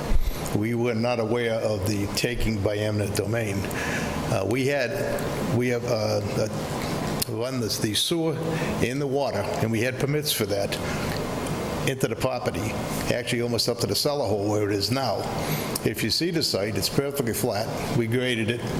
Most of the work is infrastructure below the surface, and the movement of all the your conservation, your wetlands, your replication, even the Cultex, gravel, et cetera, for the detention below the parking lot is in and accomplished. When the economy kind of went south on us, and we backed off it for a little bit. But then when the state came in, and we were not informed at all by the state that they were taking any part of this property, nor anyone. In fact, originally it went to something called WBBO Inc. Well, we referred to West Boylston Black Orchid Inc. as WBBO Inc. You can see the confusion, and we straightened all that out along the way. But in the meantime, we met with the state and said, hey, we got a permit for this, and we did have a permit for the foundation. That's how we did that work. Otherwise, you couldn't do the work. So we did all the work. We informed the state, and said, you're killing us. First of all, the special permit was then void once they took the frontage and they killed it. So you would have had to come back for a special permit no matter what you did at that point, because any alteration of the permit, null and void. Where we stand now, we've spoken to the state. That was to no avail. And we have no matter what you put there, you're going to need a frontage variance, whether it be commercial or the apartment complex. We did do marketing trying to get a commercial project in there. We didn't have any luck. We're down to the point we think that the apartment complex is the best use for this property, for the town and for us. Okay, Any questions? 1 second, please. So, I'm sorry, I just want to make sure, this was kind of your conversation, Mr. Custer? Yes. Do you have any other questions of the applicant, or do you want me to move on and come back to you, or? Another question I had is, we're getting a lot of apartments in town. Adding more apartments is big. I mean, we're adding like 300 apartments, over 300 in the next 2 years. Schools, infrastructure, it's a lot of pressure on the town. I'd like to make a note, these are one-bedroom units, and half of them are one-bedroom, and half of them are two bedrooms, and not three bedrooms. I have quite a few two bedrooms apartments now spread out over Worcester County, and right now there's a tremendous demand for apartments. We're not even close. You can't keep them vacant. So I have to disagree with you. There's a demand for apartments, or I wouldn't be building them. Well, I believe there's a demand, no question. And just for clarification, it's not one half. There's 21 bedroom units and 10 two-bedroom units. That's what's being proposed. So just for the record, because she was not near the microphone, they said it was 21 one-bedroom units and 10 two-bedroom units. I just want to make sure that was caught on tape, so to speak. Okay, do you want me to come back? Are you continuing? I'm good for now. Okay. Mr. Chicolo, sir. I'm going to go right around. Okay. The entrance to these apartments, would that be on Hill Street, or do you look for a curb cut off of Route 20? We're on Hill Street. Our entrance is on Hill Street. All cars entering or exiting would enter or exit onto Hill Street. I'd like to bring out another plus in our favor. Originally, when the permit was granted for the hotel, there was no light there, and we weren't aware of a light coming, so we were going to be working with the same in and out for the parking lot on Hill Street. But now we have the advantage of the light, which makes it a much better situation. So that was, just to be sure, I'm having a tough time hearing you, which is my fault. All entering or exiting will be to Hill Street, yes? Yes. Okay. Thank you. Okay. Okay, so, That's all for right now, Mr. all right, so, Chairman. Mr. Jones, I'm just going to allow Ms. Roach to speak, and then I'm going to go to the alternates, because I want that time. Ms. Roach, are you prepared, or do you want me to move on and come back to you, or? So I guess I have a couple things. One is, I think I would just like to hear a little bit to be put on the record about, in Auburn, we have a pretty strict set of criteria that needs to be met for a variance. I know it's spoken to a little bit in the brief, but I think we always ask the petitioner to speak to those 4 criteria and why they think they meet those. So I think it's sort of prudent to ask that same question that we always ask of applicants. And I do just want to note the parking that has previously been talked about a little. Maybe this is a question for Darlene, but I believe that also gets a second look when the permits are pulled and actual site plans are approved.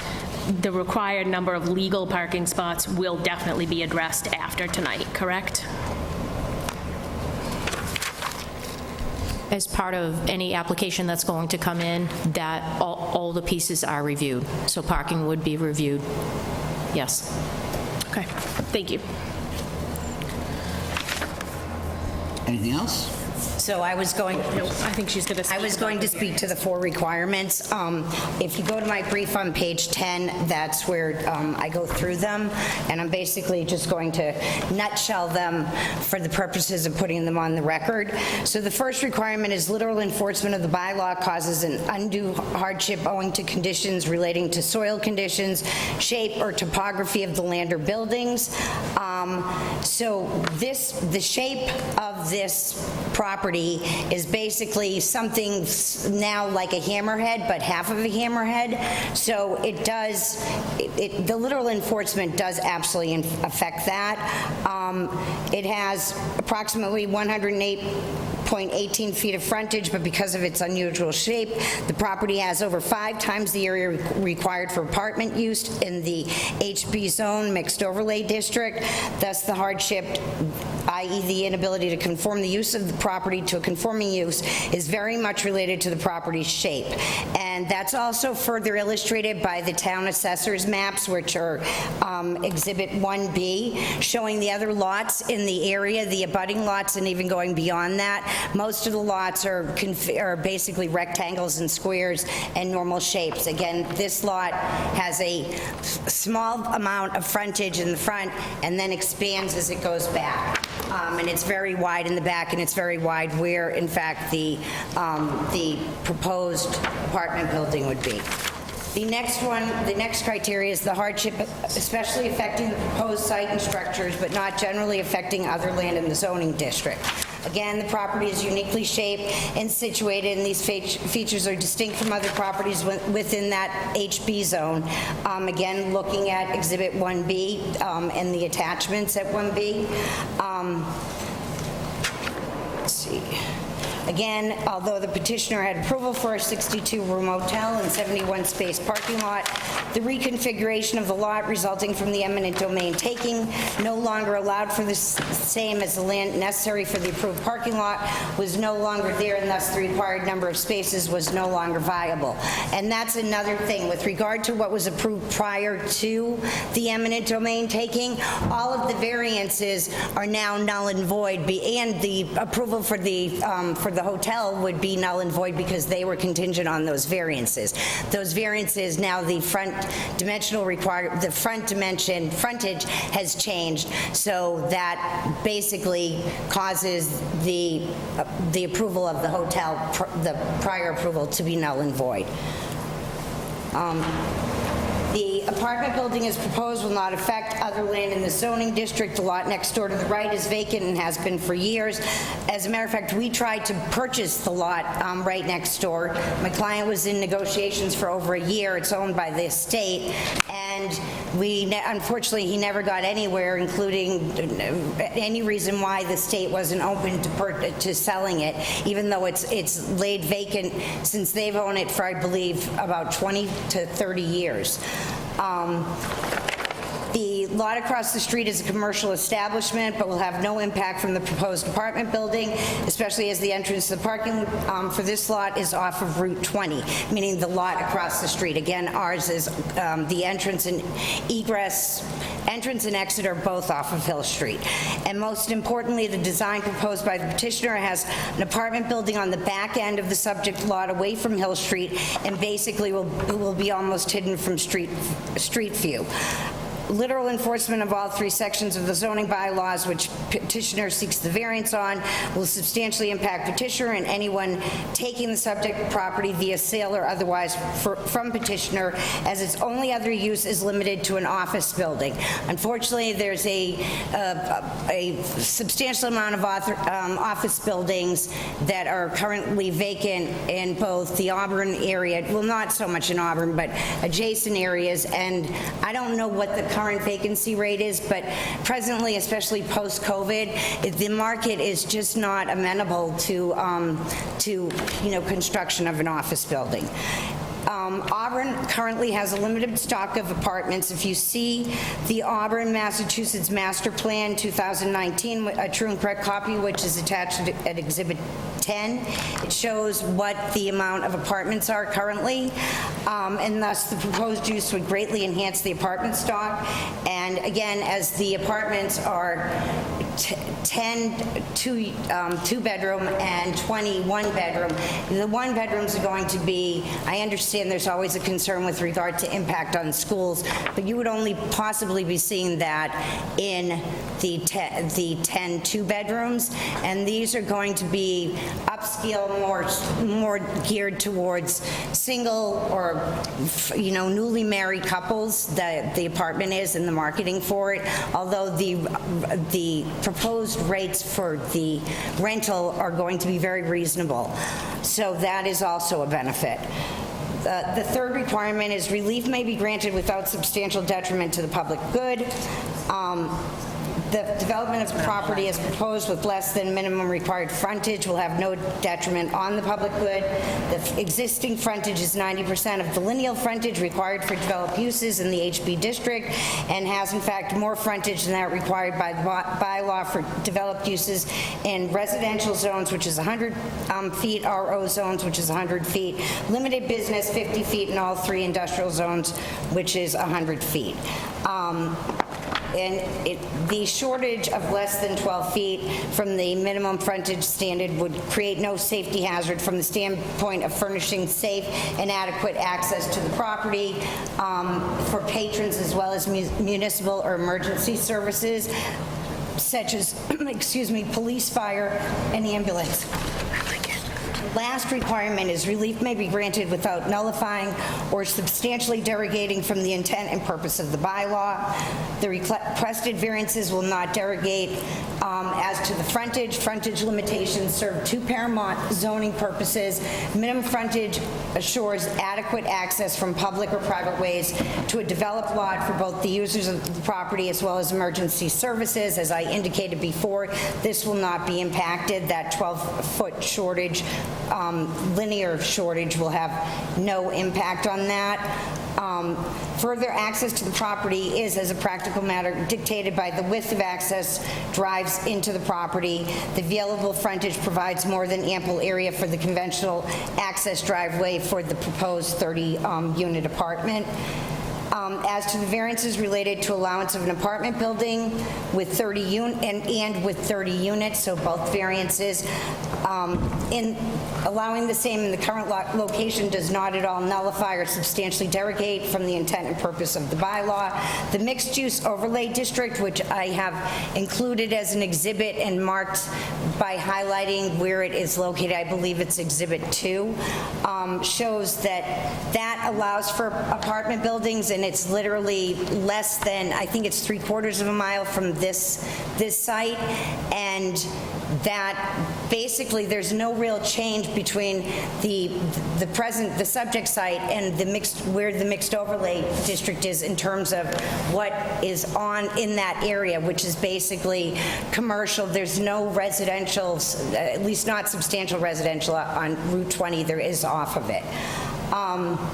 And again, Auburn is seeking to bring more apartment units to the area per that 2019 study, and they seek to bring in higher density, which a 30-unit building will do. And if the board has any further questions with regard to those, I will be glad to answer them. Okay, so again, I'm acting as a facilitator, so I'm going to go ahead and go around the board again. Mr. Jones, do you have any questions or concerns of the applicant? I do have a few questions. Thank you, Mr. Chairman. You stated that there's a glut of office space in Auburn. However, at the end of May, when I was looking for an office in Auburn, I found 0 on Craigslist.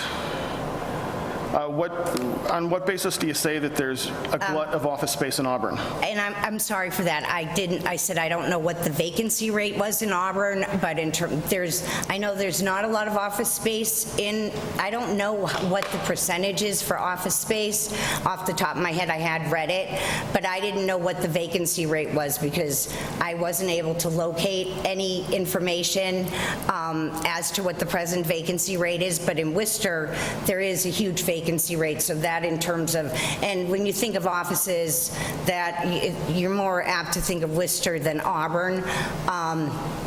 So, and also with an office building, any impact, this goes back to the other board members' issue with regard to water and sewer, you would have the same, very similar impact on water and sewer for an office building. They have kitchenettes, bathrooms, et cetera, as a proposed 30-unit building. So to be clear, you're not standing by your statement that there's a glut of office space in Auburn? No, and I thought I did correct that when I made the statement saying that I did not know what the percentage was for offices and what the vacancy is. And I don't, but in terms of, my client had looked at it in terms of an income stream, and it's not going to be able to really support the costs that he's already put into it and any resale costs for an office building. And again, my client's position, as well as, as his attorney, the best use previously was determined by the planning board to be a motel. So this is less of that and the same sort of impact that you would have with the motel, really far less impact. The applicant said he was not aware of the taking. However, your brief states that he received over $80,000 in compensation. There seems to be some incongruity with those two statements. No, he wasn't aware before they made the offer. So the way that eminent domains work is that the state does an offer in compromise, and basically they make an offer and either you accept it or you don't. And the amount was very undervalued in terms of the square footage of the lot, of what they used for comps. Also, they didn't take into consideration that this lot had been approved by the town of Auburn for the 62-room motel and 73 parking spaces before they made that award. And they became aware of it before they formally submitted it to my client, but they didn't even move on it, and they didn't even look at that, how that would affect the value of the property. So honestly, that did not at all compensate him for the loss of the land, because he lost the approval for the motel. It's impossible to do now. And it's not economically feasible to do a hotel based on costs. My client can speak more on that than I can. With under 50 spaces, which is impossible on this lot. So your brief stated that your client had an opportunity to appeal that decision by the state for the $80,000 in compensation, but chose not to. They did appeal it. They appealed it in the, I'm sorry if I said that, then that was incorrect. It sounded like he dropped the appeal partway along the process. Do you mean the litigation that was filed by my client in the district court? Yeah, when your client found the $80,000 to be insufficient, he could have kept appealing that until he had a decision in his favor, if there was one to be had. So they did appeal it when they first got the notice of it, of the amount. They did appeal it. Both clients spoke with the point person at the Department of Transportation for the determination and of the value of the property. Stephen Gallo, who's present, he met them at the property, explained what had happened with it, all the documentation showing all the permits. They had the foundation permit already, that had already been issued. So basically, the building permit for this had been issued. They had the site plan approval and the building permit, and they were, basically at the point that they were going to be pouring the foundation when all this occurred. So they went through, you're allowed one administrative appeal during the eminent domain process through the state.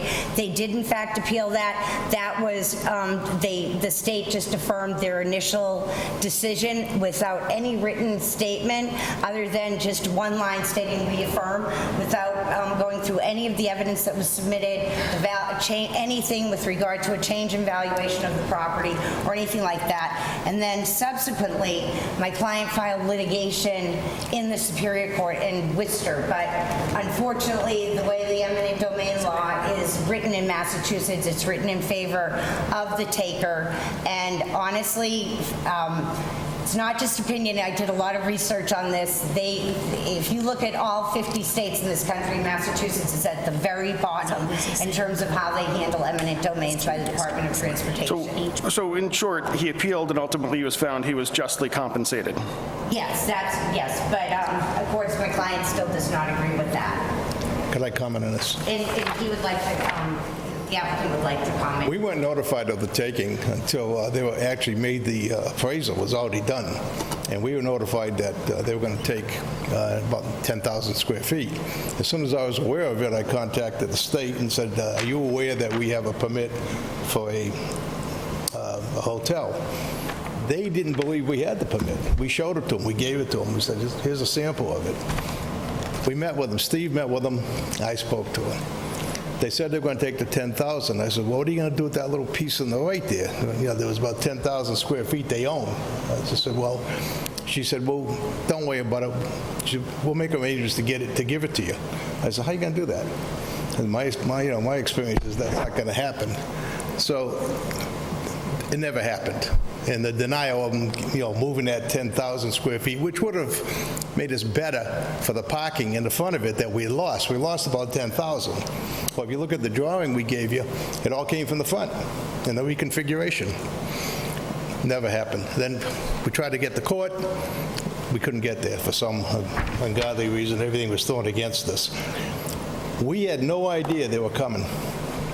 So, sir, the reason why I ask is because the way this brief reads, it seems like you're coming to the ZBA, which would be the incorrect venue, to find a remedy for a decision that you're not satisfied with. And I bring it up just because it doesn't seem like the ZBA is the right place to find that remedy.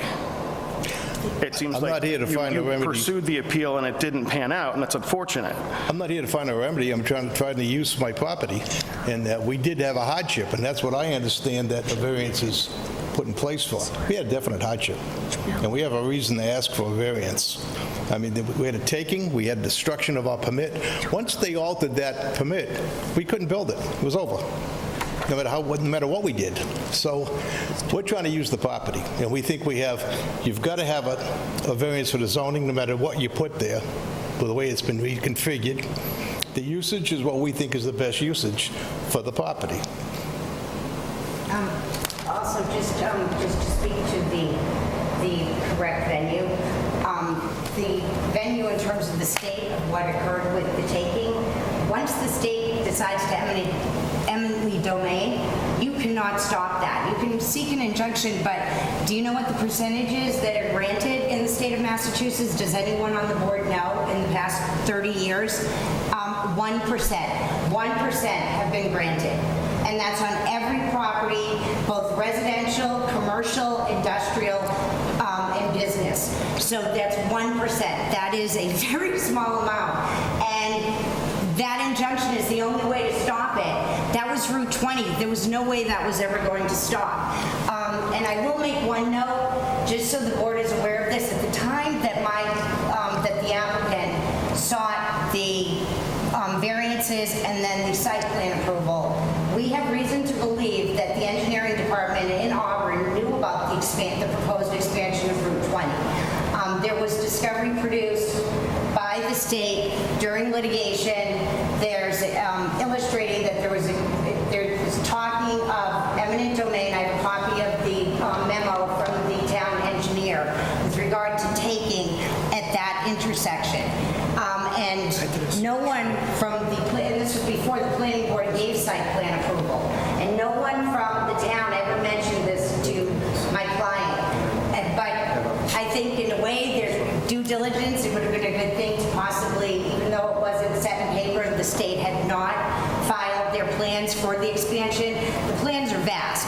It was a big job. It had been worked on for, I don't know how many years before it was filed. I believe in 2010 was when they had last filed the plans. But those had been worked on for at least 15 years prior to. So the state had every, the state was going forward with it. And as a matter of fact, on the eminent domain taking, the majority of the land that was taken on behalf, by the state on behalf of the town of Auburn, which is in my brief. And if you look at the exhibit, I don't know which number it is that contains the eminent domain taking, it states it specifically. I can get that for you. Mr. Chairman, if I may? Please. And not to interrupt the applicant while she's courteously looking for some other material. And with respect to Mr. Jones' questions, I mean, it appears we're going down a place where we're asking the applicant to justify why you may or may not have pursued additional litigation, in previous cases and why you might have made those decisions. I think the application is clear in front of us on what they're asking for, and I would ask the board to consider, again, with respect to Mr. Jones' questions, to narrow our focus on what our authority is as far as what we can take a look at tonight. No, I appreciate that. I also appreciate Mr. Jones' efforts to establish a timeline here as well. So I definitely agree with that, and I think we should probably kind of refocus our efforts here onto our, the standards of whether or not these meet the requirements of the town's, standards for a variance. Thank you, Mr. Chair. My point there was just to say that, all that is beside the point. This is the wrong venue to pursue anything pertaining to that. And I do have one more question. Sure, go ahead. I think it would be helpful if the applicant could clarify why building only 30 units or building only 12 units would be a hardship and why 250% of that would actually be needed. Well, at this point in time, we put in the infrastructure was designed to take about a 40-unit, actually a 70-unit parking lot. So everything below ground, which is the Caltex, the catch basins, the whole design of the parking lot is based on what you see. Fortunately, we kept everything right in place for the 40 units. If you went to 12 units, now you're talking to 24 units. I've got almost $1 million in infrastructure below the surface. So it would be a loss of investment is what you're getting at. Now we've got a little overkill with the amount of detention, the amount of parking, the whole thing. You're only going to require, what's your requirements, 2 spaces, or is it 1 space? 1.5. I think it's 1.5. So 12 units would require 18 parking spaces. Am I correct in that? It's 1.5? Yes. I think it's 1.5. So that's 18, and we're designed for basically 70. So we would have a much smaller footprint on the parking lot if we were going to do a 12-unit building. Thank you. Thank you, sir. Ms. Bush, do you have any questions of the applicant? I'm going to defer at this time. Okay. There's a lot to absorb. I know that. Ms. Roach? I guess. Go back around again? Yeah, so I guess I do want to speak to, because it was brought up about the master plan, and as someone who worked tirelessly for over 3.5 years to come up with the master plan, I can affirmatively say and know that I speak for everyone on the board that apartments were certainly a concern. However, since then, over 300 apartments have been approved. And I think that maybe goes to Mr. Cussey's point from earlier, that we do have a lot of apartments that have been approved recently. I do have a question as to how do you plan on managing it, who's renting it, who's running it, who's building it? I need some of those questions answered. We manage about close to 100 units now that we own in the city of Worcester, plus commercial properties. And we're also builders, so we're qualified to manage our own units and rent them. Many times we subcontract out our rentals to a rental agency, which works sometimes. So, I mean, as far as being qualified, we're more than qualified. Any units going to be affordable or all market or above? They'd all be market. Okay. And just to clarify, so they have it in-house, property management is done in-house, they don't contract out. Also for any maintenance, any repairs, landscaping, you know, from your smallest thing to your largest thing, that is also all done in-house. And as my client said, there's about 100 units that are currently under ownership of different companies, but basically within the sphere of the same, not under the same name because the way real estate transactions are done, but under different complex names. But as I said, and I've worked as the attorney, I've done work for them for 3 years, so I've worked hand in hand with the property manager, and in the past 3 years, we've only had to do one eviction. That's it. One eviction for 100 units. And all the tenants have nothing but good things to say about the applicant and the property manager. So that does, you know, I think that says a lot in terms of the applicant.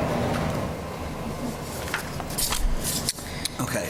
So I'm going to go back to what Mr. Maron stated earlier. I think that we have to reaffirm our purpose here is to make sure that they either do or do not meet the requirements under 32233, 32231, 9364, and 54.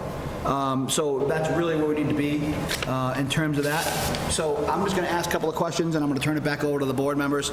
As the chair, I try to be more of a facilitator, per se, than a participant, but that time comes where I have to be a participant as well. So your initial infrastructure regarding water management, as you are stating, is currently installed in the property already, correct? Yes. What year was that installed? Again, I know it's going to be... When did you pull the permit? 1990? Steve, No, it was subsequent to that. They didn't even purchase the property until the final variance approval, because the purchase was contingent, his purchase of the property applicants was contingent upon site plan approval and the variances being granted. So I believe that was done at around 2008, was it? What was the year for the foundation permit, do you know? I can look on my computer to give you exactly. No, that's okay. I believe it was about 2008, or 2008 to 2010. I think it was 2010. So the reason I asked that is because, so this is in an aquifer protection zone 2. And as you know, basically the zoning board of appeals, its primary mission is to protect the aquifers for future use of fresh drinking water and potable water for the town of Auburn and its residents. So I want to bring that back to the point of the board here, is originally, again, our mandate is water management and careful consideration of that. The reason why I asked when that was created and when that was installed is because water management requirements have upgraded and changed substantially over the years, and we've always had a requirement of having those plans validated through our own independent engineering firm for the town of Auburn. So I just want to bring that attention to the board as well. There is a possibility that it may or may not, again, I'm just bringing it to the attention of the board, it may not meet water management requirements as today's standards. I don't know if it does or not. I just want to bring it to the attention the board. The other issue is, the height of this proposed building is what now? 30 feet, so it meets the height requirements. Okay, so that was another clarification, we do have a height requirement in town, so it does meet that height requirement, according to the applicant. Can I just speak to the water issue and the aquifer? So in terms of the process, if in fact that we obtain these variances, we'd still have to go through Conservation Commission for order of conditions. So anything that we'd have to comport the site to comply with whatever the requirements are currently. Right. So that would be addressed, and then obviously we have to go through the planning board requirements, et cetera. So all of that will have to be complied with. In terms of what they have now, they have that infrastructure in, but I'm not saying that it might not have to be increased or changed in some manner, but it is basically utilizing what is presently there. Right. So a couple of things too is, if you notice specifically in the wording of our variances, and it dates back to 1991, that a variance is good for a year regardless of how you choose to use it. So whether or not they opted to use that at the time or the timeline varies. Again, I'm just trying to point that out to the board. I want you to have all the collective information before you make your decisions. So I think there is some concerns about that. I do recognize the desire of the individual to develop his property. The other thing, I think we've spoken in our mandate, and we've also submitted it to the town, we concern ourselves with the abutting neighborhoods versus the highway districts.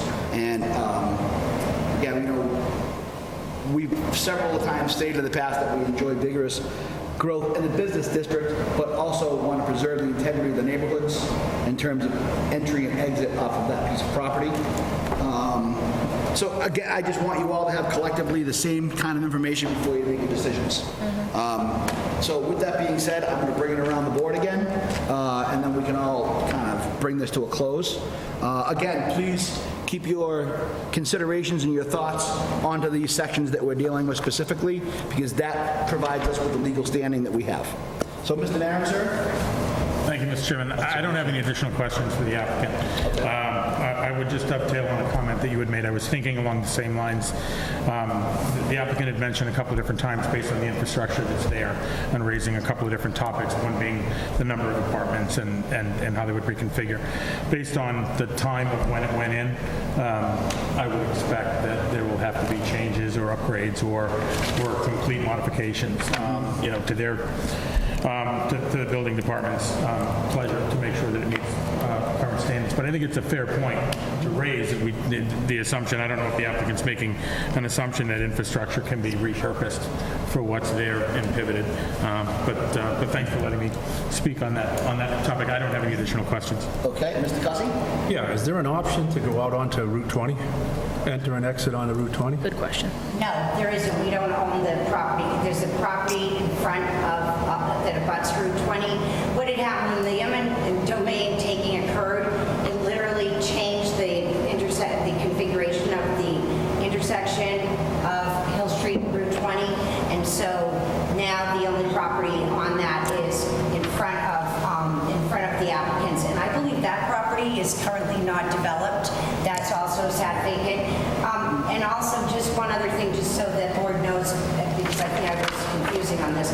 With regard to the zoning near this, when you're along the Route 20 corridor, that's, highway business, primarily some industrial, but there is residential that abuts onto this lot as well on the, I think it would be the easterly side of it, and that is shown in the assessor's maps at Exhibit 3A.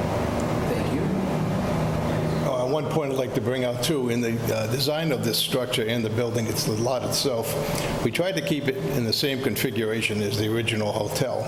We put the building in the same location at this point. We made the same size, try to, as far as both ways go. We did go through conservation at the time, and we had a letter of approval at the time, but you can't approve the project entirely until it's finished. Unfortunately, it wasn't finished, but we did have a letter of approval. We replicated, we moved the stream, we put our erosion controls, we actually planted the wetlands growth in the area, and I believe we had a letter at the time. We do know that we have to go back in and talk to them and see if what we've got is going to conform. We hope it does. And we know we have a large detention pond below the parking lot with all the necessary outlets and inlets, so we hope it all works. We just got to just check it, so. My thought on Hill Street is not everyone's going to go left. We're going to go right up through the neighborhoods. We could create a lot of traffic on Hill Street for the neighbors, for It's sure. at the bottom of Hill Street, so there's not, pretty much you go into Hill Street and then you'd be going into... We're almost on the corner of Route 20. Yeah. The entrance, though, is up from it, so it's basically the first entrance off of that intersection. Yeah, I know that. I don't believe the parcel in front of us is ever going to get developed due to the wetlands configurations on it, and the owner has never shown any interest in developing it. And I do have an issue with 30 apartments versus 12. I mean, that's just financial. You know what I mean? I'm like, it's good for 12, and you're asking for 30. I find that to be too much. I really feel that with this market, 30 is not many units. I understand you have, what, 300 units or 150, someone has proposed on the 40B or something? Yeah, 324. Has he started them? Yeah, they've started the road. They're building? Yeah. The infrastructure's going in. So, yes. We did have an issue with sewer and water, whether we were going to be able to handle the sewer. But we have the permits for the water and the sewer. Right, but now when they add that project, that's all. I don't know how that would affect us, to be honest with you. Is that 150-unit development close to this property? Across the street. Yeah. Across the street. It's That's across from 20. 324 apartments plus 5 two-family homes. There's a lot going on over there. Well, that could get into, too, also the supplying factor to those 150 units. Are they in Route 20? Does Hill Street have its own water line? I don't know, that's So, where... I mean, all these we did things, have I'm sure the board could look at. The fact that we do have permits and we do have the line on the property has to have some bearing. Right. I don't know if they're going to be drawing off of that or not, so I just know it was an issue. Okay. Mr. Chacolo, sir? Yes, thank you, Mr. Chairman. Concerning ourselves with a variance and the requirements for variances,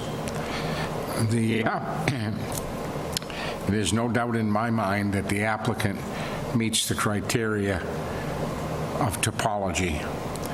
I have twice now gone to the property. Sorry for telling you I was not on your, I was on your property.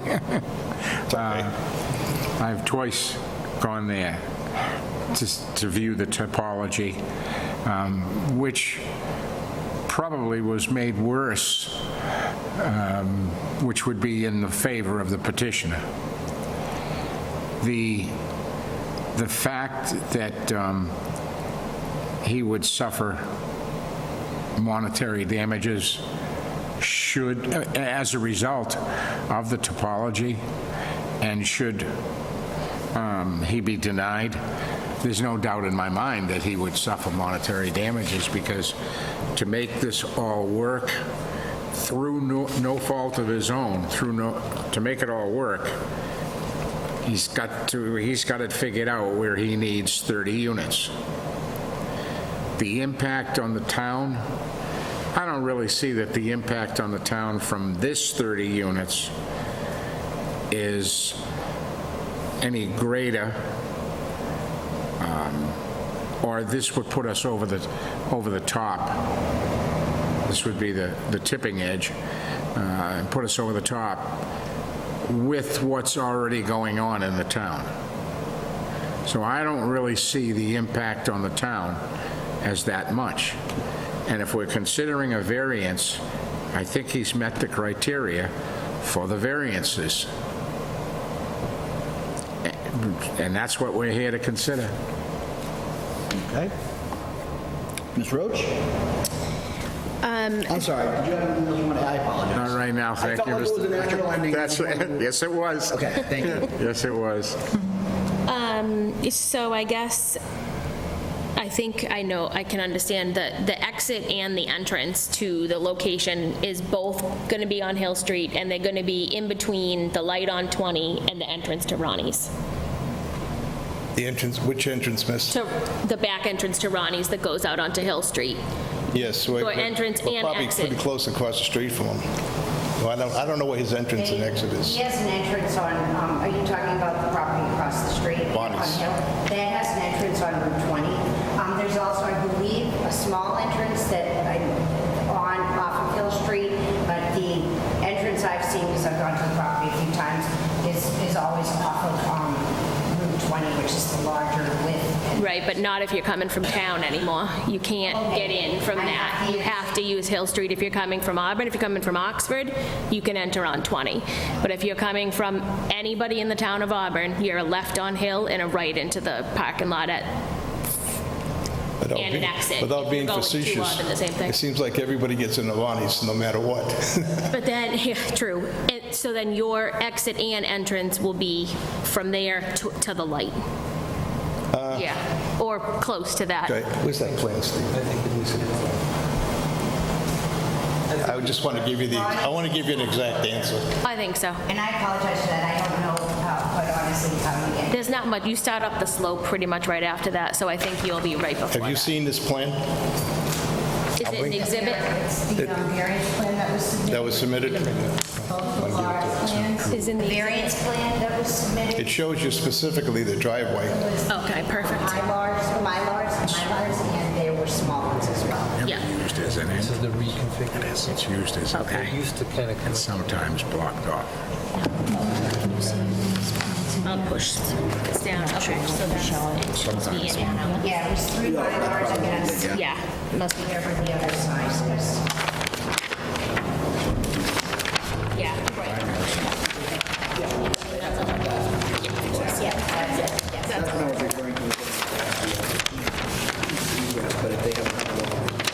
There's a large version. This one's good. Yeah, This one's It shows the wide in and out in the same, if anybody else wants to see that. Thank you. Sure. That's the parking lot configuration as they're proposing. So to speak to your concern earlier, Mr. Custer, about being able to get in and out of Route 20, we have no authorization because that's a numbered road, so to speak. So 12, 20, those are all state-controlled roads. Yeah. We have no authorization to give them a curb cut, so it has to be on Hill Street if we were to approve or whatever that proposal might be. Can we make it a right turn only, though? Well, conditions we can do. Interesting. But, and, you know, I mean, that's like saying, you know, any other sign on any parking lot, if people that choose to agree to it and abide by it is another thing. Yeah, I mean, that's anything we do, though. Right. If I may, through the chair for clarity. Yes, sir. So applicant's Exhibit 1 shows Albert Street, which is where the 324 units are going in. Across the street. And I've heard of them. I haven't seen any work going on, but Across the street. I believe that they've started maybe. But I don't know if they've got any infrastructure in. And I don't see what 30 units really compares to 150 or 3. With the 300 units. Hey, can you just please approach the microphone, please? Oh, sure. We have to have this up on record. I'm so sorry. Sorry about that. With the 300 units that have been approved, was that in just the past year or past two? Okay, so the past year. Has the population from the census, or I don't know if Auburn does it every year in terms of a census, but just the recent census, had the population gone up substantially since the last one, which was 2010? Honestly, I can tell you that I don't know the answer to that, but it doesn't really apply as far as our interpretation of the variance requirements. I think we're kind of getting muddled here, and we All right. go back to our original focus of whether or not this particular site and your application meets the criteria for those requested variances. And so I think we have to kind of, again, go back to refocusing on this and determine if we've sort of exhausted the discovery process of this, or if there's anything else to talk about, or if we should move forward. I just have one more question. At the time, when you had your approval for the hotel, ready to go, if you had built it right then and there, you would have been you were all set. You had your permits, you had everything, if you went forward with it. No, that's not correct. If they had built it based on that eminent domain, the state would have taken it. He would have been compensated more, but with the eminent domain taking for the expansion of Route 20, it would have been taken. Before you built? Oh, before we, well... No, when you before- had your permits and everything, you were all set to go. Yeah, That's okay. good, that's a good You question. chose not because- to build. Well, the question mark would come then, on a special permit, as to whether or not if we were under construction. So where do you want to take it? Do you want to take it to the frame? Want to take it to the roof? We were going for the foundation and the elevator at the time. We were trying to put the shaft in. And then the economy kind of went south on us and we slowed down. But then along came the taking. And I think if we were under construction, they could have argued the permit was null and void if they took it. Because once you change anything on a special permit, as you're aware of, that permit is gone. Does that answer your question? Does that answer your question? Okay, thank you. Okay. Does anybody on the board feel as though that we have left any stone not turned? For lack of better description. I think we've vetted this permit process. I think we have to refocus on the fact that we're looking at 32233, 32231, 9364, and 54. Make sure that those meet the criteria. If they do or do not, they all have to be weighed with respect to each of those individually and with the same amount of weight. And if that being said, I think that if we don't have anything else to add as far as the applicant and the board's conversation, then we should probably close the public hearing and move forward with that. We all in agreement? Agree. Okay, do you have anything else you'd like to add? No, thank you. Thank you All right. for your And time. thank you very much for the thorough presentation. I do appreciate that. I know these can be challenging and somewhat difficult to work through, so I do appreciate everyone's efforts. And for that poor person sitting in the back waiting for their 7:25 hearing, we will do our best to get to you as soon as possible. So with that being said, do I have a motion to close the public portion of the hearing? Mr. Chairman, I'll make a motion to close the public hearing. Second. Second, Mr. Chacolo. So, Mr. Maron, how do you vote? I approve. Mr. Chacolo? Approve. Mr. Cussy? Approve. Ms. Roach? Approve. And I approve. Public portion of the hearing is now closed. So, Mr. Maron, your thoughts, sir? Thank you, Mr. Chairman. For what we have before us, I admit, when I look at the brief, I would agree with Mr. Chacolo. I think for the variance conditions, I think the applicant certainly meets based on topology. There are elements of this historical and present that I'll just be blunt, that they matter, but they don't matter, right? So there is a historical perspective that this gentleman has tried to develop this land in good faith and has been knocked back based on eminent domain. And although that doesn't necessarily or directly weigh into what we have before us tonight, to me it matters. And it matters for the reason that, we've got an earnest businessman that's trying to develop a piece of land and also recover and not do it to the detriment of his own pocket. So what I struggle with is, for the board's consideration, is the 30 versus 12. I quite frankly came into this with an open mind after reviewing the brief substantially earlier today. And leaning towards 30 was too much of a relief to ask for on a project like this. But I'd ask my board members to consider the fact that we do have well over 300 apartments coming in, considerable water challenges and how that hooks in, and those details would have to be navigated. But where I land is where this applicant sits today. I would agree with Ms. Chacolo. I don't think the 30 units pushes us in a direction that's intolerable based on, and I take that in respect of what this applicant has gone through. Okay. Thank you very much for your words. Mr. Cussy, sir? No questions. Thank you. Mr. Chacolo? No further. Ms. Roach?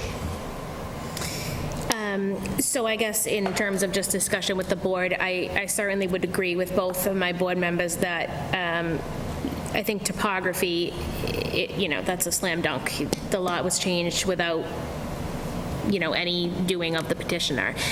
I can't really get over the hurdle of the last prong, so to speak, in our, apologize for that word, that's such a lawyer word. Anyway, relief may be granted as long as it doesn't nullify or substantially degrade the intent of the purpose. It's double what the bylaw says, more than double. We say 12, they want 30. In my opinion, that does not meet that last criteria.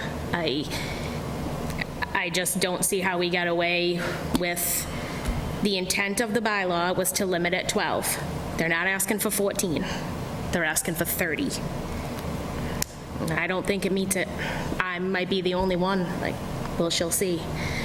But I can't wrap my head around the last piece, the last one. I agree we've allowed hundreds. I know we've done all that, but those had completely different criteria, requirements from the state that was a little bit of a different. This is a private citizen coming, asking to double what we allow. I don't know that I agree that that meets that fourth item. Okay.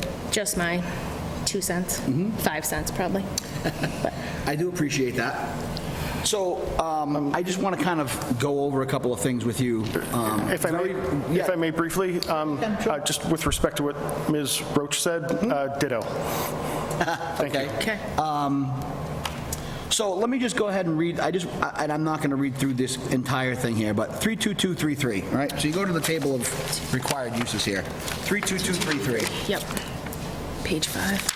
So we are on page 5, 32233. Special permits for apartments in Highway Business District will not be allowed except in the mixed-use overlay, okay? 32231. Each building shall have no fewer than 3, no more than 12 dwelling units. However, the maximum number of units per building in the RO, which we are not discussing, is 4. So it's very clear in the table of use that it's 12 maximum, to the point Ms. Roach makes. Mr. Chairman, that's precisely one of the variances asked for. So let me finish, and I will discuss that with you in a minute. So 9364, moving on to 9364, no single dwelling structure contains more than 12 apartment units or more than 8 attached houses in the RA and RB. No single dwelling structure contains more than 4 apartment units or more than 4 attached in the RO, and that's dated back to 1991. And then 5.4,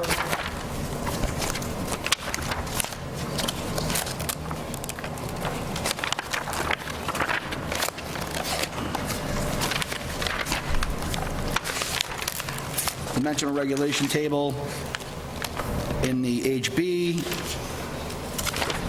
I mean, honestly, I think that meets the criteria. It's minimum lot square area. I think, well, actually, let me refer to Caleb's notes here. Right here. It's the frontage.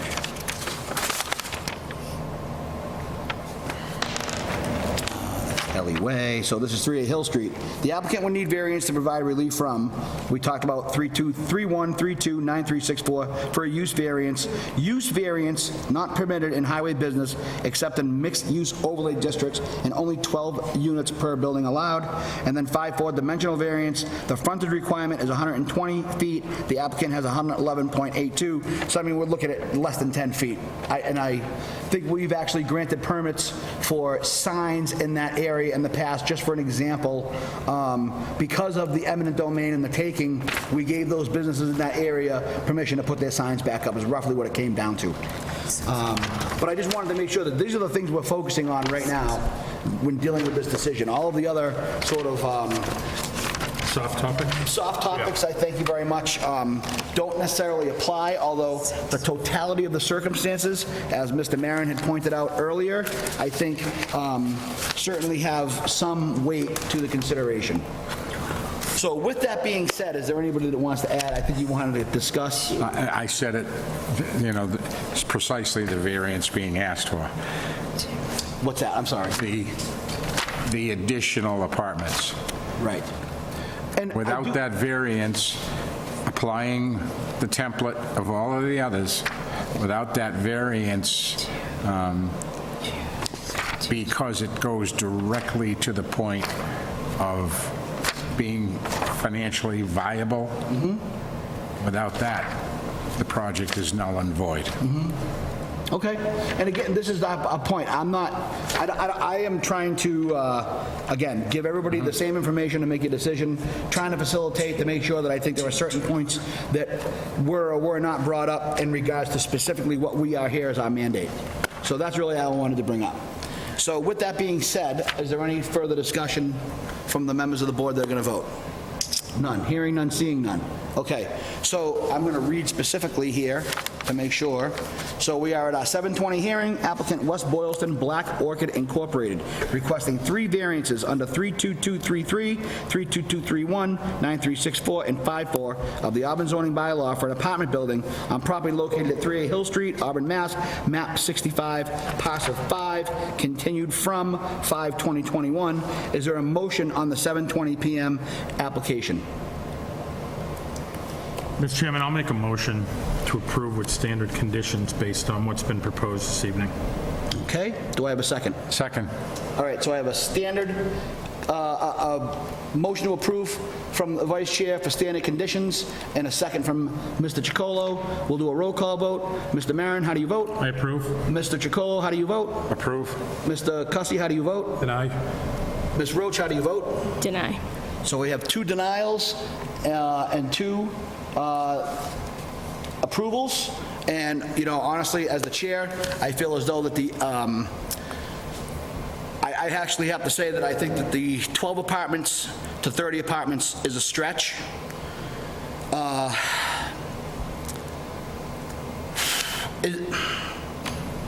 I hate to do this, but I have to ask, is there any way that that can be modified to drop from 30 to closer to 12? Is it financially viable for you? If you could answer that at the microphone.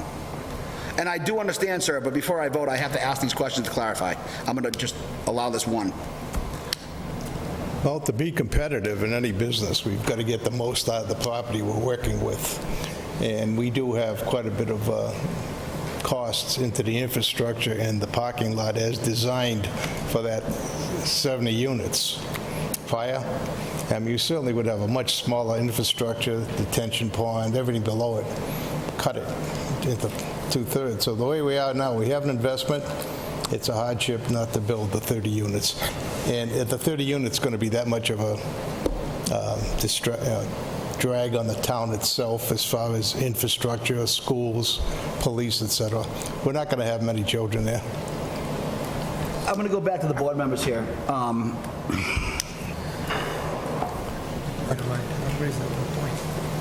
Excuse I mean, honestly, I have to vote to deny. I'm sorry. Excuse me, That's I'm where I sorry. stand. Stephen Gallo, I just wanted to... I can't, sir. I apologize, but we did, I stretched it to open the public hearing again. and there's I just have a really- question. I'm not even going to offer any input. So I did vote to deny, so the permit is denied. But you can go ahead and ask a question now if you'd like. No, I just wanted to ask, the regulation you read doesn't say how many bedrooms, it just says apartments. Is that correct?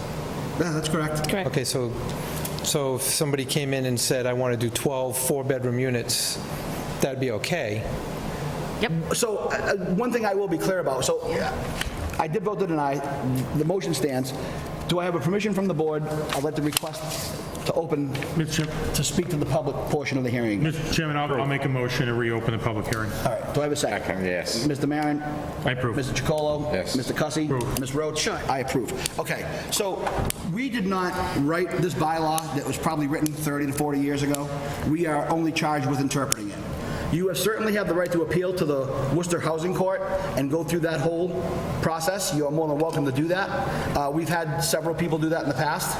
I just think that based on the history of the bylaw, based on what's presented, the 12 units versus the 30 units is, I think, a far stretch for what you've already committed to town. With 300 and some odd units coming in. And I think that you should probably continue to pursue this. I can't recommend that you do that. Personally, if it was my land, I would. But I think this is something that goes beyond the scope of this board's ability, and it should be decided by a higher authority. Okay, So- I just wanted to raise the point that, And you, sir, are completely correct when it comes to that. Again, but these bylaws have been written and stood for very many years. They've been reviewed, and they've been vetted by the town, and they stand as they are. okay, thank you. Can I ask one question? Yes, sir.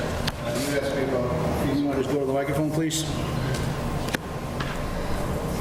We have a parcel of property sitting vacant. The town of Auburn has a parcel sitting vacant also, drawing nothing. I gather that there would be a number of apartments that you would be in favor of. Could you give us a feeling? In other words, you're okay with the variance and the use, you don't like the number of units.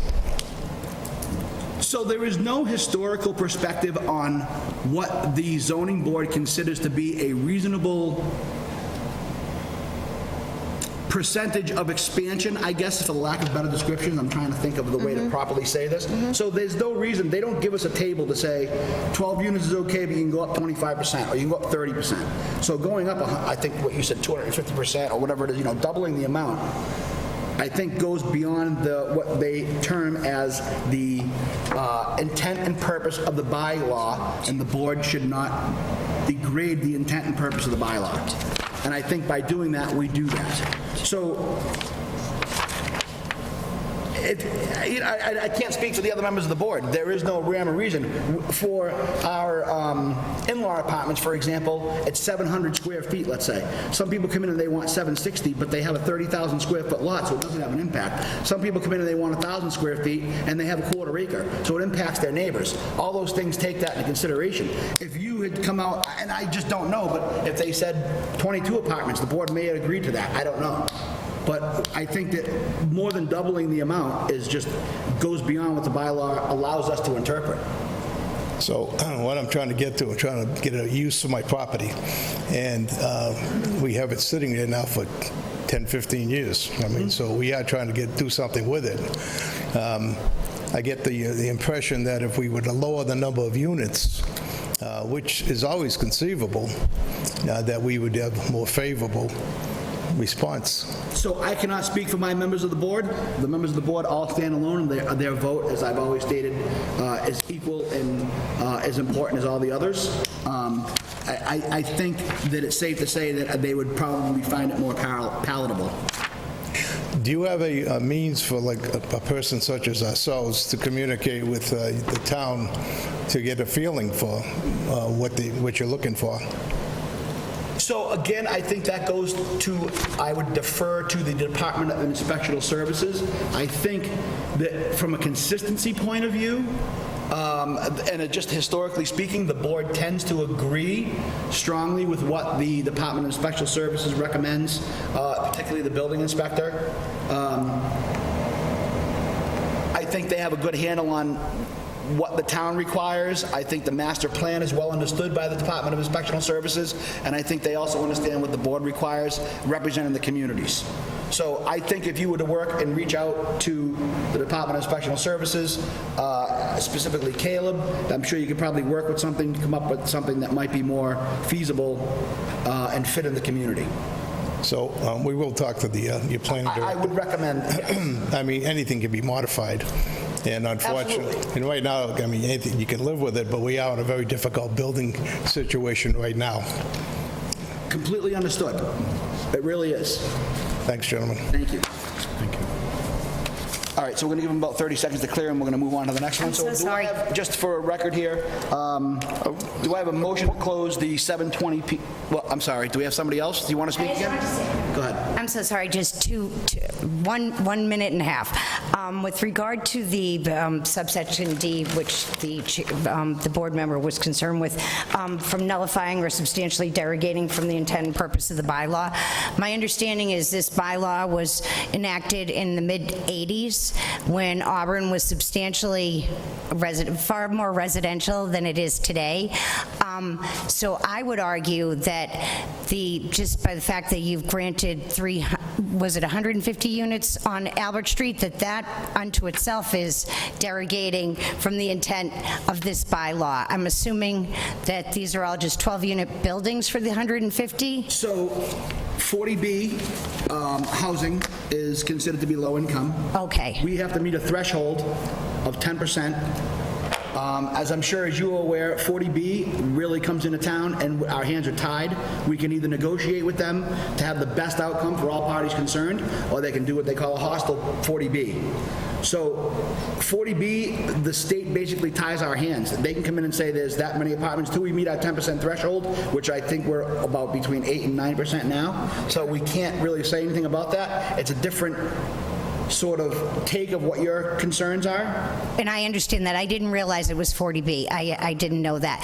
But with regard to what the intent is with keeping it at 12 units, that's primarily, and this is just me speaking from experience in Massachusetts, that's primarily a story requirement in terms of not going over 2 to 3 stories for to maintain a residential, ambiance, basically. That's what you saw in the mid-'80s. I don't even know, was 290 even finally constructed through Auburn at that point in the mid-'80s? The 80s? Absolutely, yeah. I couldn't remember. I have a brother in his 60s who recalls that being done, so it was several years before. Right, so my argument would be that even though it's 30, it's 30 units that was being requested, I don't believe it does, because of just when you look at it from a aesthetic standpoint, I understand with the impact on water and sewer, but then if there was a substantial impact, they wouldn't get permits for water and sewer. That's a whole separate entity that would make that decision. I think you see this a lot in the smaller, in towns within the Blackstone Valley, and that was always the intent. They just haven't been changed because no one's ever really thought about it. But that was primarily the intent, was to maintain the aesthetic of a New England towns with basically not a high-rise, and this was only going to be 2 stories. So that's all. Thank you for your time. Thank you very much. Mr. Chairman, if I can make a motion to close Yes, the public please. hearing? Do I have a second? Second.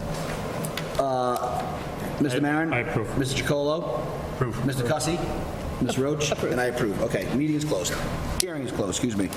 So we have a 725 applicant, Robert P. Sposato III, requesting a variance under Section 5.4 of the Auburn zoning bylaw to build a single-family home on property located at 9 Ellie Way, Auburn, Mass., map 01, parcel 92, continued from 5/20/21. Is the applicant present?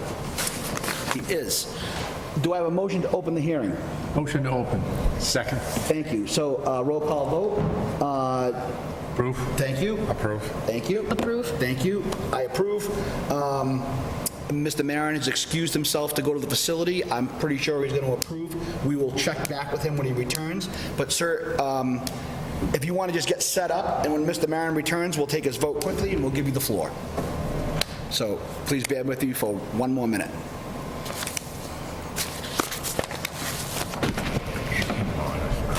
Oh, I thought he came back. Did we go this late pre-pandemic? I'm sorry? Did we go this late pre-pandemic? It's been a while. I'm sorry, I can't hear you. Did we run this late before the pandemic? I've gone from almost 10:30 at some nights. Oh, yeah? Okay. Oh, yeah. It was a long I think time that's the ago. latest I've ever gone. They go so fast. Like, I can't. Oh, my God. So when was he born? Have you been? Like legit. Schedule and You have to wear a mask. 40B stuff ran a little late. Literally, that's my biggest nightmare. It's big on. 40B one. Yeah. Taken out for an hour, I think. Sent Ellie Way to They the, gotta lift these mask restrictions before. I don't see Ellie Pile on, Way. 10, 12 a night. All right, so, Mr. Maron, sir, I know there was we were waiting to have you come return. We have voted to open the hearing, waiting pending your vote. I apologize, Mr. Chairman. That's okay. For my absence, I approve. Thank you. You thought So, you would. Mr. Sposato or his representative, sir, if you could approach the lectern, introduce yourself when you have a moment, and give us an overview of what you'd like to try to accomplish.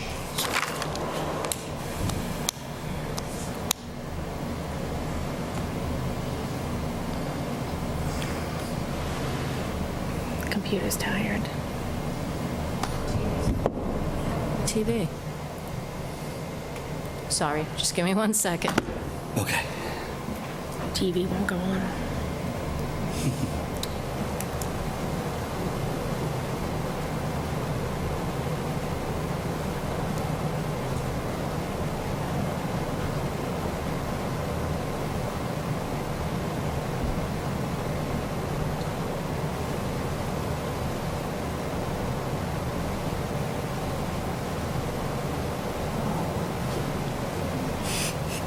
being broadcast?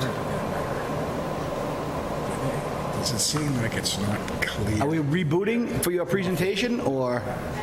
I think we're experiencing, so if you are actually still waiting and watching with us, we are experiencing some technical difficulties. Please stand by.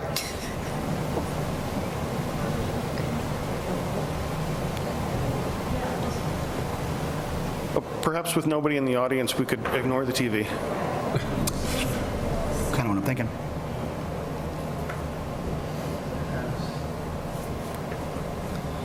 All right.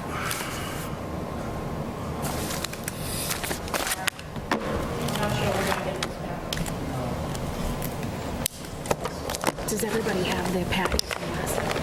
I brought mine. That's why I'm going to dig that out right now, actually. So if anybody does need to take a look, I don't. here's my pile. With you. This is all the stuff. That's Oxford Street. If we have copies, we can just look at. Right, we have the hard copy plan that we can Yeah, that's supply to the board. There's no one in the audience, so I can go That's ask. Yeah. Before I was sorry. Thank you. Right here. Sorry about that. That's okay. Sound chart. Does everybody have this? Can we run this through the copy, you think? Do you? Oh, okay, Bob's got one. I just want to make sure this is, Well, yeah, Ellie Way. Do you guys have one down there to look at? Do you need to see that? Do you have one? We can share. here. Caitlin and Do you I wanna can send it share. down that way? Sure. As long as we have a can go couple. see if You know, there's another. Yeah, Not we have everybody. plenty. Yeah, I think we can share. So As long as we have a couple. I brought your materials from the previous hearing. Provided that those are still the same with no modifications, we can move forward. We don't necessarily have to have that behind you for now. So I'm going to yield the floor to the gentleman who's doing the presentation. Perfect. Go ahead, Thank sir. Good evening, Mr. Chairman, members of the board. My name is Joe Boynton. I'm the attorney for Robert P. Sposato Jr., the third, rather, who owns premises at 9 Ellie Way, which has its frontage in the city of Worcester. You remember this? Nice to see you all in person this time. Mr. Sposato, as you know, proposes to build a single-family house. And we had started the hearing at your last meeting. I would sum up Mr. Sposato's position by going in a bit of reverse order of the zoning analysis, and as you've just demonstrated, that you have to determine that desirable relief can be granted without substantial detriment to the public good and without nullifying or, excuse me, substantially derogating from the intent of the bylaw. This zone calls for single-family houses. This is a single-family house that's on a lot that's more than twice as big as what your zoning bylaw requires, and all of its access comes across the town line from the city of Worcester. The neighbors the currently developed sections of Auburn are not really affected by the construction of this home at all. To pick up at the beginning of the analysis of the variance application, it's owing to circumstances concerning the soil and topography. We have, as you know, a detention basin in the Worcester area of the lot. That soil cannot be disturbed, as it would defeat the purpose of the detention basin. The location of the detention basin creates the hardship, which means that the house has to be located over in Auburn. And the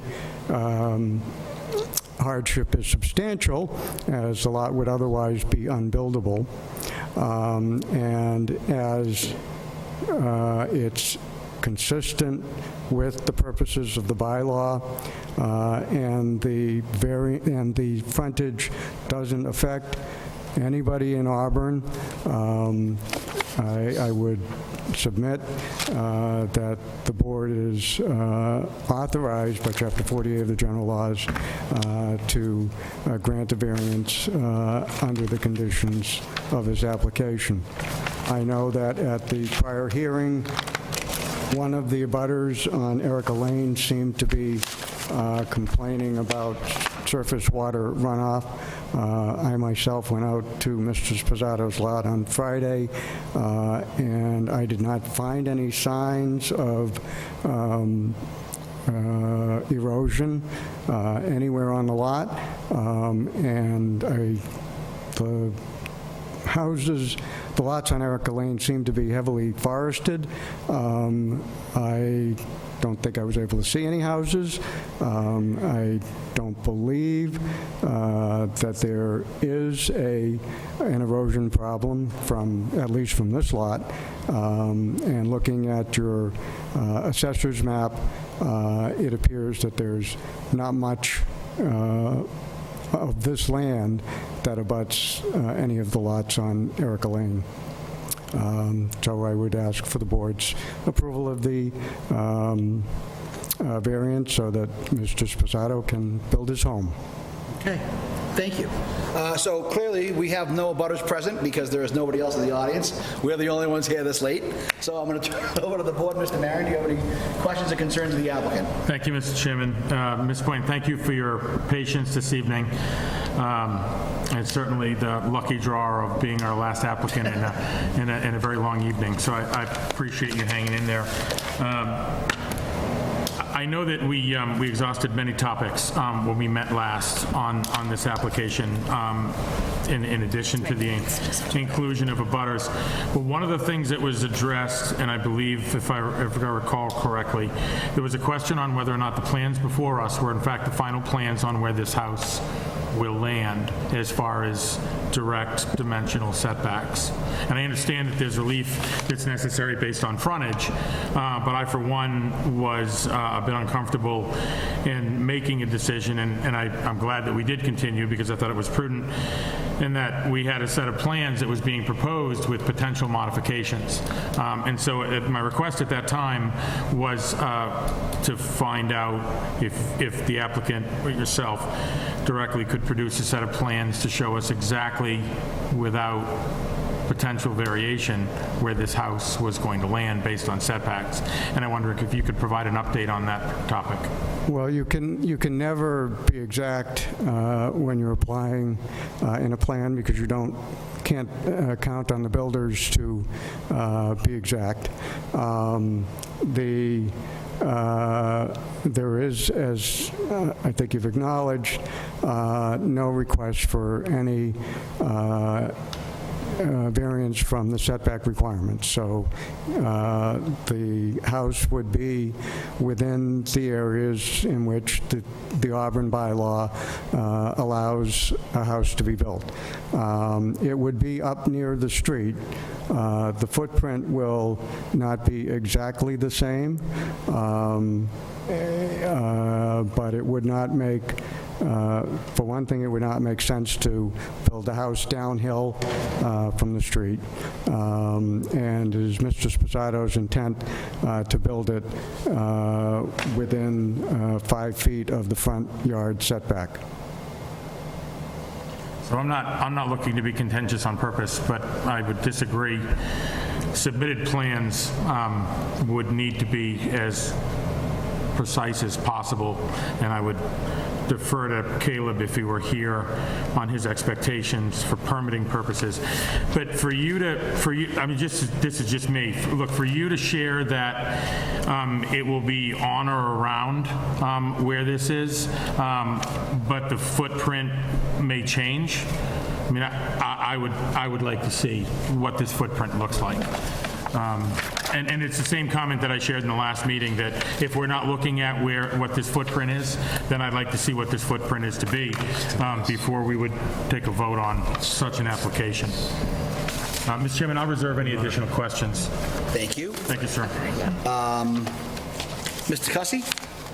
Yeah, the lot itself was brought to our attention by Caleb that this was one approved lot originally. And whoever broke this lot off, broke off an unconforming lot and sold it to your client. Which is fine. It's not even close on the frontage. So, I mean, I don't see how you can even approve a lot like this for a variance. It misses by a mile, and at one time, the whole lot was an approved lot. But this piece was broke off. We bought a piece of land that's not even, Okay. I mean, it's unfortunate, but this, that's what was explained to us. So I just want to, again, prior to tonight's meeting, we were all given this package. We all have copies of it. It's been submitted for the record. But this is a memorandum to the board. The applicant will need a variance to provide relief from, it's section 5.4 specifically, dimensional variance. Frontage requirement is 100 feet. The applicant has 69.63 feet. So roughly it's 40 feet. So that's the difference, just for the record, so everybody understands. That's not 1 foot, it's 40 feet. And the fact that it wasn't even an approved lot. Right? It couldn't have been an approved lot to begin with. I mean, the way we're looking at, you know, somebody kind of ripped the guy off. And I don't know, 40 feet's a lot. I went over and looked. I mean, it's a tough lot, too. I mean, everything pitches downhill to the people down in the back. And so, yeah, that's all I have to say for now. I'm good for now. Okay. Mr. Chicolo? I agree with everything that's been said here so far, but if I'm looking at a proposed house, which is not really what's going to happen, but if I'm looking at a proposed house, I'm looking at the lot line, and it appears to be right on the Auburn-Worcester line. It doesn't look like there's any setback in Auburn.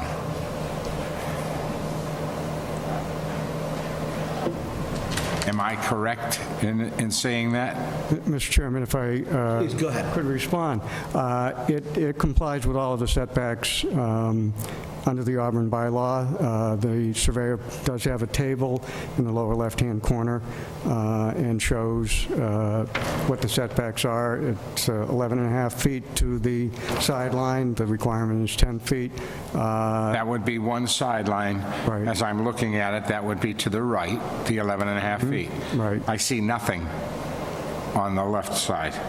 On the left side is in Worcester. No, the house is in Auburn. Right, but the left sideline is in Worcester. The left sideline would have to be in Auburn. If the house is going to be in Auburn, and that's what the intent is, The sideline of the lot is in Worcester. sideline for the, Right here. That's where he's talking about, the sideline of the lot. That's where the house. this is the town of Auburn. Right, see, so the house just makes it. If I may, no? What sits in Auburn has no setback. No side. Right. I mean, not, excuse me, thank you, Mr. Gussie. No side Right. space. Mr. Chairman, the setback is a requirement of the property line. What sits in Auburn? Right. This is what, So, They're missing 1.4. 6. one of the things I want to, why they discussed that sort of on the side for a second, is I think Mr. Maron's concern, if I could speak to that for a moment, is that when you say a contractor might be off, this may not be where the exact landing of the house is, I think, I'm just seeking clarification for the board to understand that. Are you talking about a foot or two because somebody comes in with a backhoe and digs based on what they shoot for lines? Or that the owner of the property may choose to shift this house 5 or 6 feet or 10 feet to one side? Mr. Chairman, the owner of the property is a very earnest and respectful 22-year-old. He is not I don't think he'd be able to respond to that question. The problem is that this was devised with respect to the plans of a certain builder, and he has severed relations with that builder. Okay. So he will have a new builder that will do a different house from what the prior builder was going to do, and he does not know what they're going to do. As I've mentioned, Mr. Sposato would agree to a condition that it be within 5 feet of the front yard setback. Your bylaw says that you can go within 10 feet of the rear yard lot line. Right. He's willing to commit to put his house up front, which is pretty much what the situation is on Ellie Way, and keep it forward near the street in Worcester. Okay. Mr. Chairman, if I may, and I don't want to interrupt these gentlemen, but you know what? I'm not going to interrupt now because I believe Mr. Jones had a point to raise, and I'm not going to step over that. No, that's go ahead. So if you don't have anything to add, Mr. Colo, I'm going to turn it over to Mr. Jones. Go right ahead. Thank you. Thank you. I think I must have read this application too quickly, because the only thing that I focused on here was the 8.6 feet from the house to that road in Worcester that the house sits on. And, if that were the only issue here, my comment would be, well, it's 18 inches and it's not even in Auburn, so that setback shortfall doesn't seem like something that I should care all that much about, but it sounds like there's also a frontage issue that I completely ignored when I read through the application. This is 18. To the chair, it's 18 feet, Mr. Jones, not 8. It's 18. Yes, sir. Yeah, that meets the setback on See, that I did a side. terrible There's no job of issue with reading this that side. application, so I should sit this one No, out. no worries, because no, to your credit. It does look like an 8 if you Yeah, look at that line is on the It 1. does. So very good. Were these gentlemen finished? Mr. Chairman, if I may Please, sir. respond. We are not asking for setback relief from the variance, so if the building inspector determines that there's a violation of any of the setback requirements, Mr. Sposato won't get a building permit. Right. The only variance we're asking for is for the frontage, which is not in Auburn, it's in Worcester, the street's in Worcester. Right. Doesn't affect Auburn.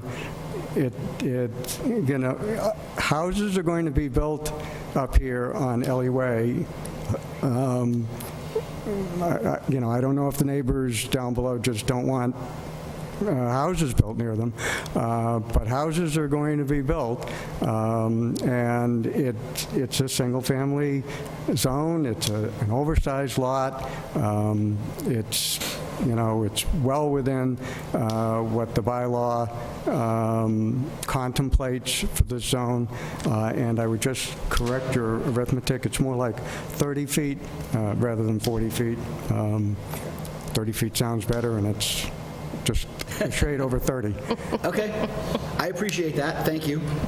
So I'm going to move on to Ms. Roach. Are we all good over this way? I just want to make sure, because there's a lot of discussion going on down there. So. Yeah, too much, right? Go ahead. So I'll reserve if you think I should, because I think what I have to say is more a board discussion than it necessarily is a question for the applicant. So if you want me to wait, I will. Sure, if you that's want me to fine. go, I'll go. Okay. Yeah, no, I think that's good. I'll In wait. the interest of this, moving forward. Yep. Ms. Bush, do you have anything to add? I don't have any. Okay. So, sir, would you like to present anything else to the board before we move forward? Any concerns? I mean, I think we're talking about basically, as you mentioned, it's an overlapping issue between two municipalities, Auburn and Worcester. 30 feet, I think, is what you're proposing versus what the building inspector presented us as almost 40 or 40 and some change. Well, it's 30.37 feet. 30.37 feet, okay. So with that being said, so I think we've also learned that one of the issues that this young gentleman had was that he had some issues with his builder initially, so he is seeking another builder. Did I say that correctly? He will have to find another builder. So he has to find another builder, which is why he is saying that it possibly could land a little bit differently. I sought clarification on that. And Mr. Chairman, if I could respond to an earlier comment. I don't want to speak on your behalf, so please go ahead. There was an earlier comment I did not address. When this lot was created, it created a conforming lot. If the house could be built on the Worcester land, a building permit would be issued as of right, because it's well in excess of the area that Worcester requires. One can meet all of the setback requirements. It would be 4.63 feet more frontage than is required by the Worcester zoning ordinance. So it was a conforming lot when it was created. The soil conditions and the topography, which are pretty much unique to this lot, create the necessity of shifting the building over to the right on the uplands, and that creates the hardship. It's not the plan that was done last year, year before, a couple years ago, I think now. It's the situation with this detention basin that creates the hardship, requires that this one single-family house, which will be fairly modest for this young man, be built on the Auburn side, but nobody in Auburn is going to notice it because you come in from Worcester. Okay. I'll go around one more time before we close the public portion of the hearing. Do you have any comments or questions of the applicant? Mr. Maron? I do not. Mr. Cussy? Yeah, the people in Auburn down and back will notice when the water's running down to their property. The people down below are going to get water. They get water already. Mr. Chairman, I would readily grant that water runs downhill, and it will continue to run downhill, and there will be, I guess, other houses built along Ellie Way, and water will continue to run downhill. This house is next to a very substantial and deep detention basin. If the board wants a condition that the roof water be collected and diverted into the detention basin, that is perfectly acceptable to Mr. Sposato. In fact, that would result in the water that is currently going downhill towards Erica Lane being diverted, so the situation with respect to surface water runoff will be improved for people on Erica Lane. There's nowhere for water to go from that detention basin. That's just down. Good for now. Okay. All set, Mr. Thank you. Ms. Roach? So I'm all set as far as any questions of the applicant. Okay. I still want to discuss. Okay, so with that being said, if there's nothing further to add, I'm going to ask for a motion if we want to close the public portion of the hearing. I'll make a motion to close the public hearing, Mr. Chairman. I'm sorry, go ahead. Before you close the public hearing, is there a way I can get some sense as to whether I should be withdrawing my application? Mr. Chairman, if I may? You may. And I appreciate the question. I would, based on the thoughtful nature of the question, I think that before, because it sounds like we're going into open discussion, I would reserve that before, I would ask the board members to consider before we would move forward with any motion for a vote, that we would give the applicant an opportunity to answer that question if he felt after our discussion.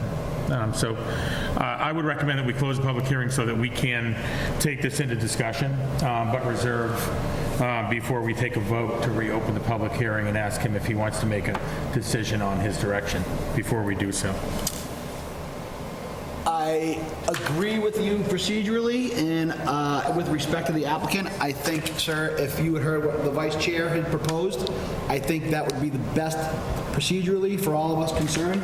We can close the public portion of the hearing, you can overhear the discussion of the board, we can reopen the public portion of the hearing, and then you can just kind of decide from there.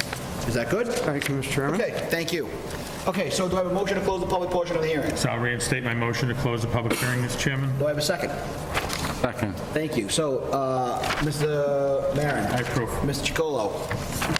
Mr. Cussy. I'm running out of voice here. Approve. Ms. Roach, and I approve. Okay, so, Mr. Maron, to you, sir. I'm very curious to hear what our colleague has to say, so I do have a couple of comments, but given that we're opening a discussion, I'd like to yield Megan. So I guess in a discussion between the board, I guess, obviously I think the thing that jumps out is a 30 feet ask is sort of a big ask.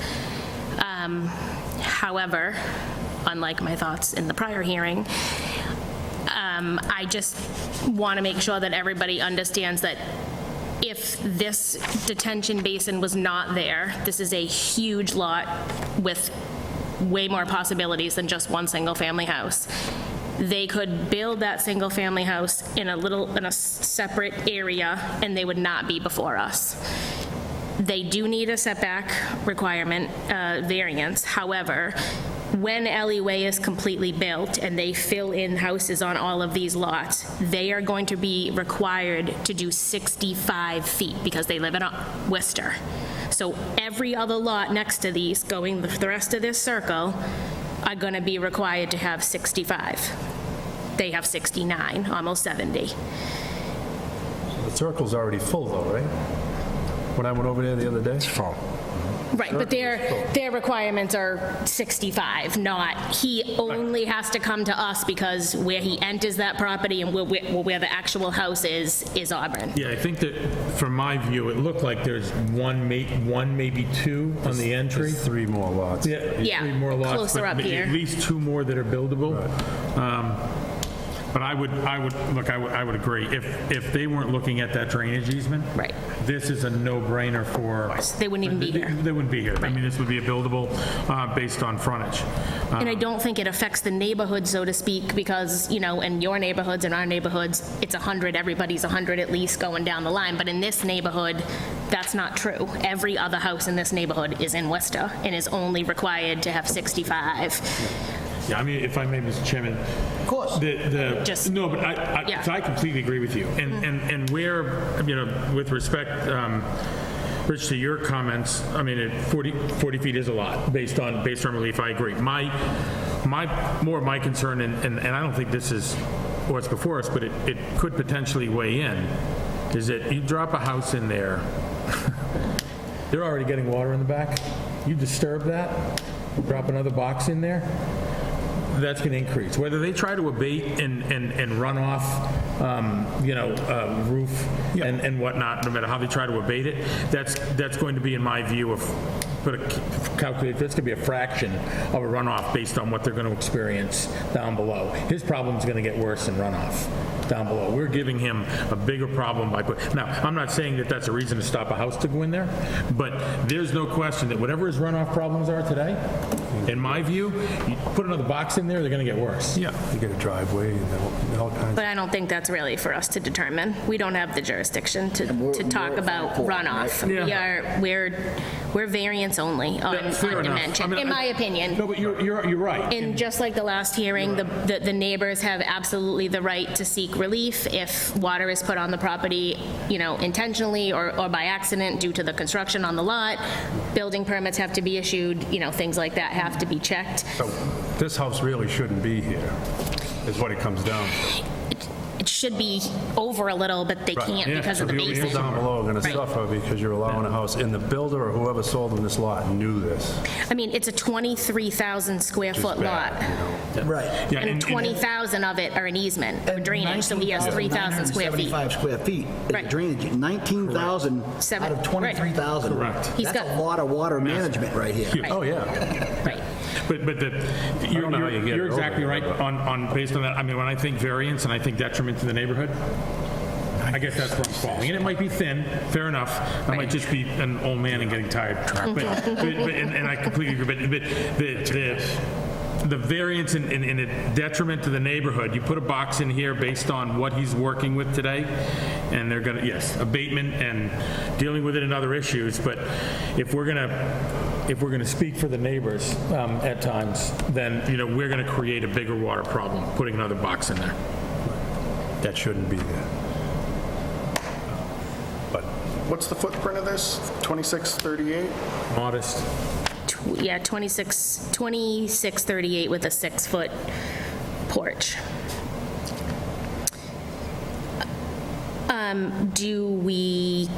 Can we condition it for some sort of water management plan? Can we? I don't know the answer to that. I'm throwing that out there. Because I agree, I think that's a concern, but I don't think we have the right to deny based on the fact that we think water is going to go into the next lot. I think that's way out of what we legally have the right to decide on. I don't disagree. Do we allow the frontage or not is the question, I think. Okay, and let's just go to the book. Thank you, sir. So again, Caleb. I just like to make sure that we are Keep us honest our, Yeah, I tried to find it, I couldn't. Keep us honest and narrow. right? 5, So we 5.4. yeah. should have never been allowed to be a lot because of this. It's going to be all that's going to say is 100, right? That's all it says, 100. But I think to the point of the application, if we can discuss that red line, Town of Auburn, City of Worcester, is theoretical as far as the lot itself is concerned. If you took that red line out, literally just erased it, this water management, 19,975 square feet, is probably the size of an Olympic swimming pool and can probably manage the water management for the 5 houses around it. That's what I'm trying to say. So all he has to do is direct his downspouts in that direction, and nothing downhill is affected by it. So what about the setbacks on the side? He's in the Town of Auburn. And that's for you to discuss. I agree with the board as far as that stuff is concerned, but I mean, as far as water management and downhill, if there's, that much just green grass down there, it will naturally absorb any water flow. I don't disagree, but this is a significant slope. And when they put that box in there, no matter what they do back there, it just, and I know it's not a primary point, but when they put that box in there, you're right. A lot of this is shed in here, but that's going to affect that. His water problem is no question going to get worse. I don't care what he does with his backyard, because he's still looking at a drop. But to your point on the setback piece, I am satisfied. I did want upgraded plans to tell me exactly where this was going, but I understand the commitment on record that, look, we're going to meet the setbacks regardless of where that new builder puts it. And based on even their estimates on proposed on record, it meets setbacks. So I can understand their situation regarding, we don't have another set of plans for you because we're looking for another contractor. And I understand that predicament. So I agree. I think to narrow us, it's about whether or not we agree giving that 40-foot frontage. Right. I think you're right. It narrows down to that 40-foot frontage. This is an entry through Worcester and back into Worcester as a cul-de-sac. It does not have an entryway that brings it to another neighborhood in Auburn or anything to that nature. All the houses around it, as Megan Roach mentioned, are all going to be 65-foot setbacks. And I'm just, again, I'm looking at it from the point of view that this could be, if this was not here, this is how many more house lots? Right? There were three lots. Right. That the guy split, there was one, and the guy split it into 3. Right, you need 10,000 each, That's what so we could have Caleb made that told into us. 3. Right. You need 10,000 each. So and it's 23,000. He's almost 2.5 times the size of that lot. Yeah, he's this house plus 2. Right. If that's not here. And that's my point of view, is that this is only because this house is in Auburn is because of that red line. right? right. And it's going to leave and enter through Worcester. Right. Just, Right. I mean, And the other houses in the neighborhood, frankly, this has 4 feet more than what the rest of them are required to have. They have 65. And what about the two before it? Like, there's 2 lots before it? Well, this plan shows 55, but I'm not sure that that actually is indicative of what the actual lot next to it is. But Yeah. those are City of Worcester, and City of Worcester requirement, I mean, it's on the plan too, but is 65. Right, but the houses will probably land in, Am I correct in saying that Maybe not. this issue will also have to be visited by the planning board as well as Conservation Commission? so I'm going to defer to that, ma'am. I know it's late and we're all getting tired, but I don't think this variance gets forwarded to planning or conservation after think this, so. correct? There's a lot going on with this particular property, and because of the complexity that it's both Auburn and Worcester, I'm sorry, I'll okay. have to defer to Caleb on this one. Yep. If the board, whatever the decision of the board is, if it goes for a building permit, Caleb requires building permit to identify whether or not conservation is required, and also if planning is required. But Right. that would be reviewed when the application is submitted to the town. I mean, we can We certainly, can condition the variance. correct, we can condition the variance. We have the right to do that as well. So we could always I say, think that would be you know, wise. if the board chooses to allow this permit to move forward, we can say contingent upon approval of the planning board and review of Conservation Commission because of the retention. The retention pond is located in Worcester, though. I'm not sure Conservation in Auburn has jurisdiction over that. See, I was looking at think- that the other way around, you're right. I think that's up to Caleb's discretion on what he requires from the city. Yeah, I was going to mention it. I would expect that it would go to Yeah, I was thinking the other way planning, around. but probably not conservation, just my gut. And these, Mrs. Cussy, to your question earlier, those other 2 lots up here, I would assume, based on where they are, I mean, these other lots are very close in frontage, not frontage, but setback to the road. These lots could very well just drop into Worcester, not affect Auburn at all. Yeah, I think- But conservation, Well, and you're right, I didn't realize, I was looking at this from a different perspective of thinking Auburn. Yeah, but that would be the building commissioner's call for sure. So we can always say no to conservation because that's not in our jurisdiction, but we can say site plan approval. oh, you said there's a lot going on with these lots over here. Do you have any input on what's going on with them? No, I'm sorry. I'm referring to this particular application before you, just because of the town lines. So it covers both Worcester and Auburn, and I know that as part of the review with Caleb, I know he has been in contact with Worcester, and I know that the plan did go through planning in Worcester and planning in Auburn, I believe. Ah, okay, so, It did. Caleb said that at the last meeting. We talked about that at the last Auburn meeting. and Worcester had this. We talked about that at the last meeting, and for the board's recollection, the fact that Worcester and Auburn both signed off on this as a buildable lot, it seemed, I'll certainly never speak for Caleb, but I seem to interpret his comments that Worcester signed off on it knowing that the house would be in Auburn, but they signed off on it academically because the lot had property in both city and town. so they went hot potato Auburn? So I think based on the requirement, they were obligated to make a judgment on it up or down, or at least a signature on it, because they had an interest, because some of the land is in Worcester. Right. And so they had to, but I think that I would imagine they were expecting that it was an academic signature, because they weren't going to have any jurisdiction on a house that was dropped in Auburn. And I certainly think that Attorney Boynton's suggestion of possibly conditioning for roof water runoff system be tied into to this is something that may, if we don't have any abutters here. I think some of them spoke at the last meeting. They were concerned about water. Yeah, I mean, again, even though I don't think that that's our issue, if that is something that would make everyone feel better. But can you send Auburn water into Worcester? I don't know.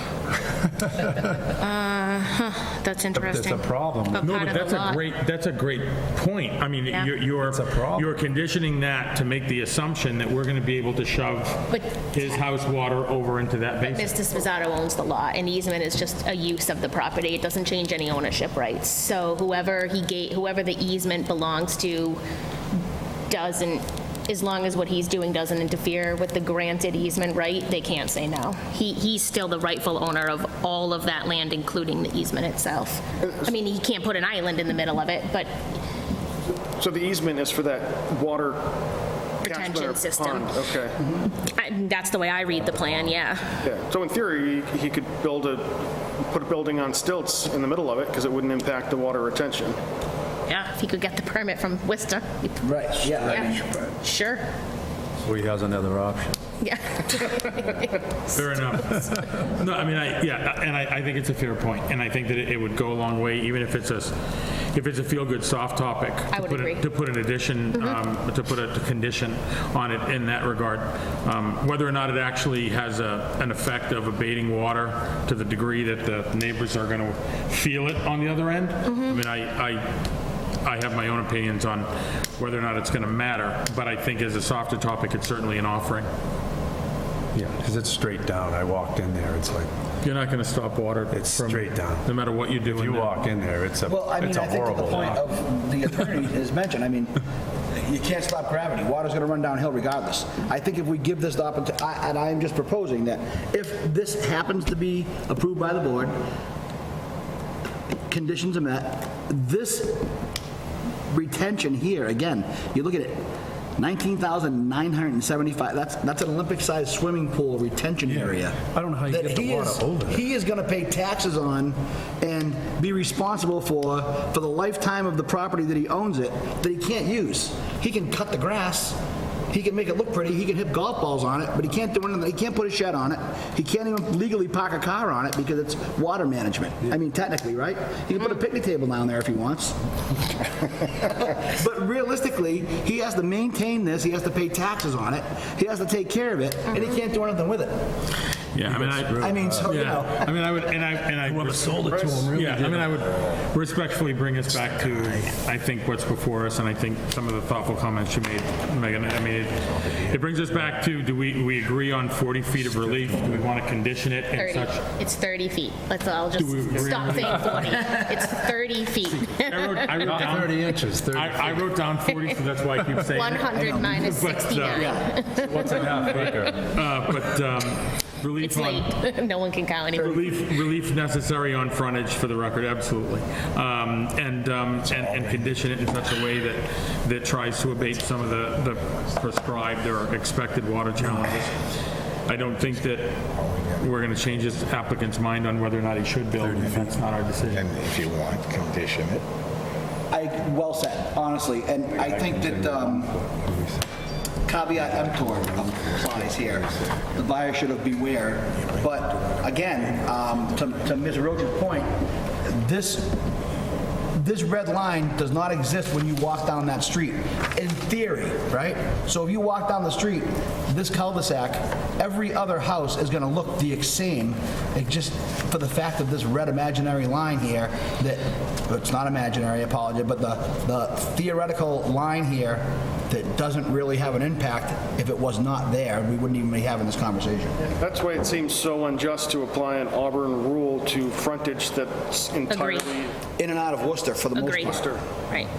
And whereas I had a problem on the last one with substantially degrading the intent of the bylaw, our Auburn town bylaw, there's not even one other house in this entire neighborhood in Auburn. How can we say that it substantially degrades the bylaw? We're not doing it on Central Street. Yeah. So I How much do we care? Even though it is 30 feet, and it's still a fairly big amount, But to your point, it's 100 feet prescribed in Auburn versus 65 on the house, on the neighbor. Yeah. I wonder if we didn't grant it, if it would just be appealed anyway, because we don't have jurisdiction over that frontage, no matter what our bylaws say. So again, I think this is the hot potato, because Worcester went, we don't want to make that decision because it's partially in Auburn, and they went, here you go. And they lobbed it over here. And there's no other place to put the lot beside in Auburn. I'm sure if he could have put the lot anywhere else, he wouldn't be here. He'd already be building his house. Last final nonsensical question. Mr. Jones raises an interesting point. So this is before us because the house is in Auburn. Yep. Because to your point, what we're arguing is frontages in Worcester. Had this house been in, so why aren't they taking this case up? Ergo, because the Right. house is in Auburn. Right, the building permit is going to be issued by Auburn. Thanks for helping me So we walk have through to. that. Yeah, yeah, But also, their frontage rules wouldn't bar it. right. Yeah, Right. fair enough. So it wouldn't be there. Okay, thanks for helping me step through that. I don't have any further comments, Mr. Chairman. Okay, thank you. Ms. Rhodes, to you? I'm finally going to be quiet. Mr. Cussy? Sorry. Nothing, no. Thank you. Mr. Chacolo? All set. You okay over there? Is everyone still awake, by the way? I think they should probably start off with coffee at this point. Okay, so, with that being said, is there a motion to open the public portion of the hearing? I'll make a motion to open the public portion of the Second. hearing, give the applicant. We're going to reopen Be because there closed. was a request from the attorney to get a feel for what the board thought before we voted. That was, And we agreed to that. It was some time ago, but That was a while ago. so you want a decision that isn't really a decision. so it's whether or not he wants to continue. That's what I mean. That's what I mean. So I He wants a decision that isn't a decision. Well, it's a good point, Mr. Chacolo. I was merely offering the courtesy because after hearing what we had said, I have no intention of showing my cards, but if he wants to Not, you know, I'm make his own not going judgment to on make what we've discussed. anything big out of it, No, but no, it no. was It's a good point. nice move. I'll second. Mr. Cussy? Approve. Mr. Chacolo? Approve. Approve. I approve. Okay, sir. If you'd like to approach the lectern on the final time this evening. It's like a Bruins third overtime here. Thank you, Mr. Chairman, and I appreciate the board's accommodation, but it has been my observation in practicing before various boards that boards are generous in signaling whether an applicant would be better off withdrawing and not having the 2-year ban on reapplying.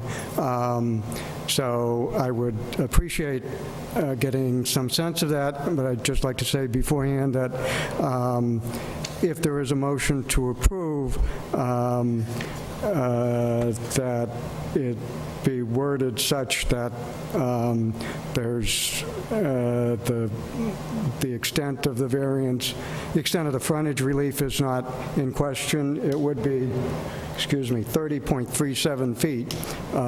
I wouldn't want Mr. Moody to say, oh, you only gave 30 feet of frontage and you're a third of a foot off. But that would be, I think that's what's in my application.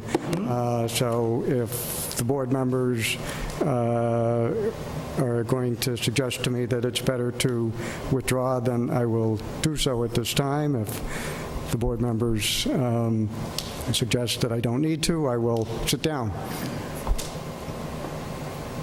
I don't know that we can make that suggestion. So, yes. Yeah, respectfully, Mr. Chairman, I don't think that we would, I appreciate him asking, but I wouldn't answer that question. Yeah, My intent on reopening the public hearing was to give you an opportunity to listen to us discuss, and then come to your own determination on what might be best for you.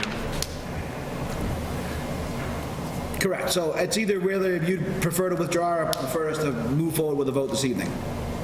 Okay. It seems that things have been fairly positive, so Okay. Ms. Roach can't see the face you're making. Mr. Boynton, bear in mind, I don't vote. Pardon me? I don't vote. So we have two alternates. We have the primaries here and the alternates in case, so you understand that. Yes.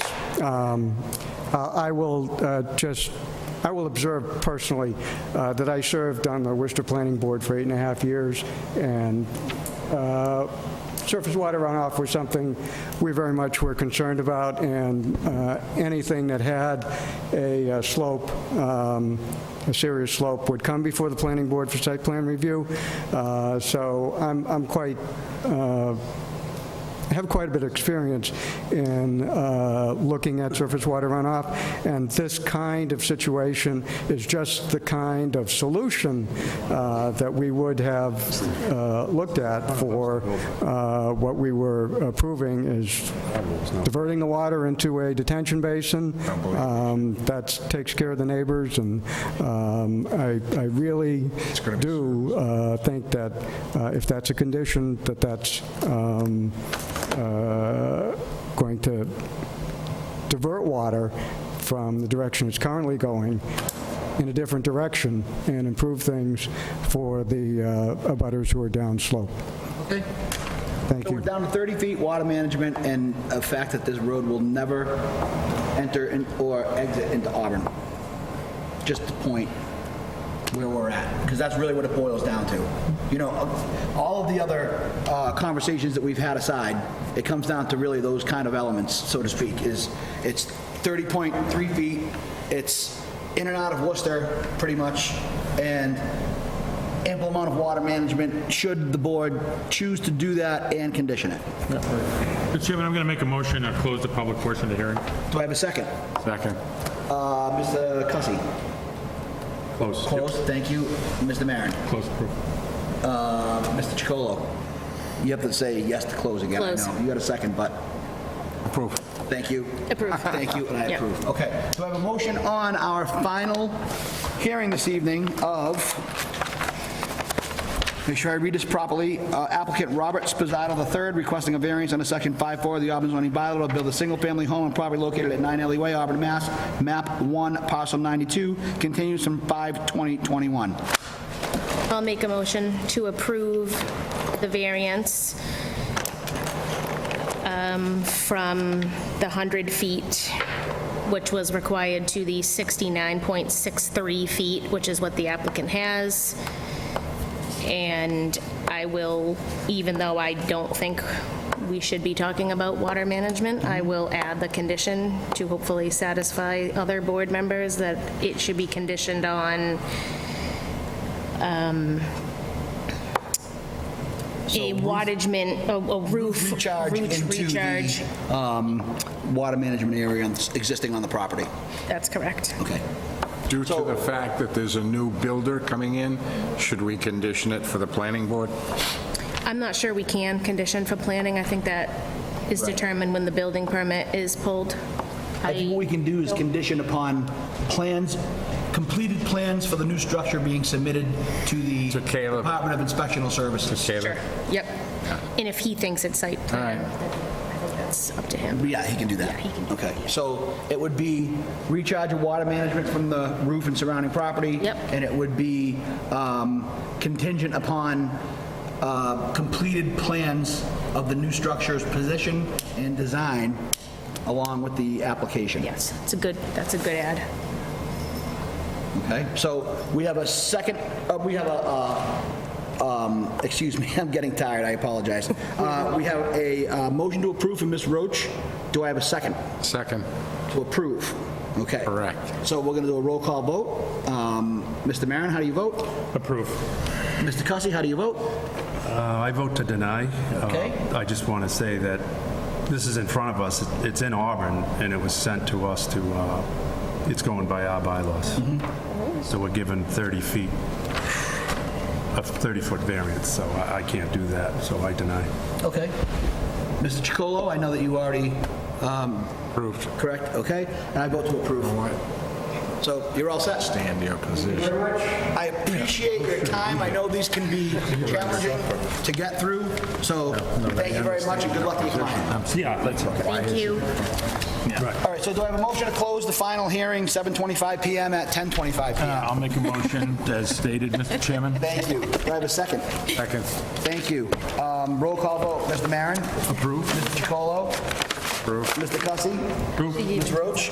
Approve. And I approve. Okay, so that is all done. Let's move on to, Minutes.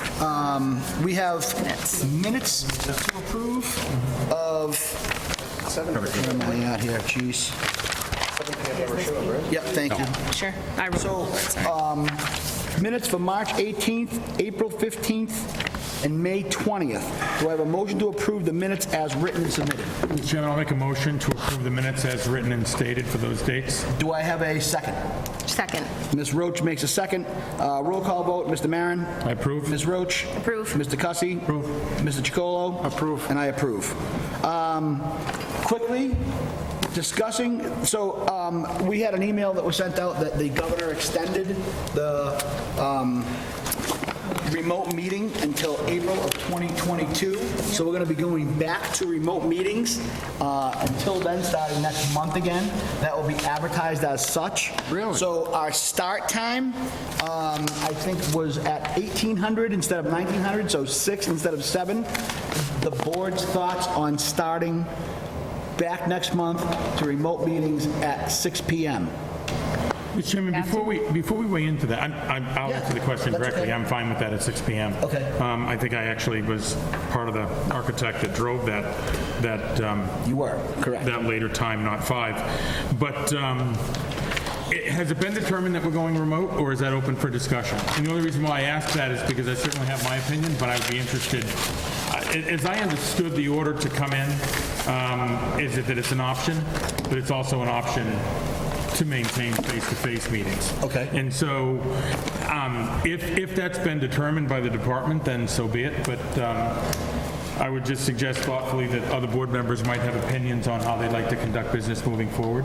And if they want to weigh into it, if that decision hasn't been made, because I'm only one opinion. So I'm going to defer to you, ma'am. Has the decision already been made that we will go back to remote starting next month? So the governor's decision that we got like literally yesterday, so it's hot off the press, it allows for remote meetings to continue. However, if the board wants to meet in person, they can certainly do that. If you want to do remote because you think that that is more convenient for the board, or you want to do like a combination of both. So that allows for remote meetings, because obviously there was some benefit to remote meetings too for people's flexibility.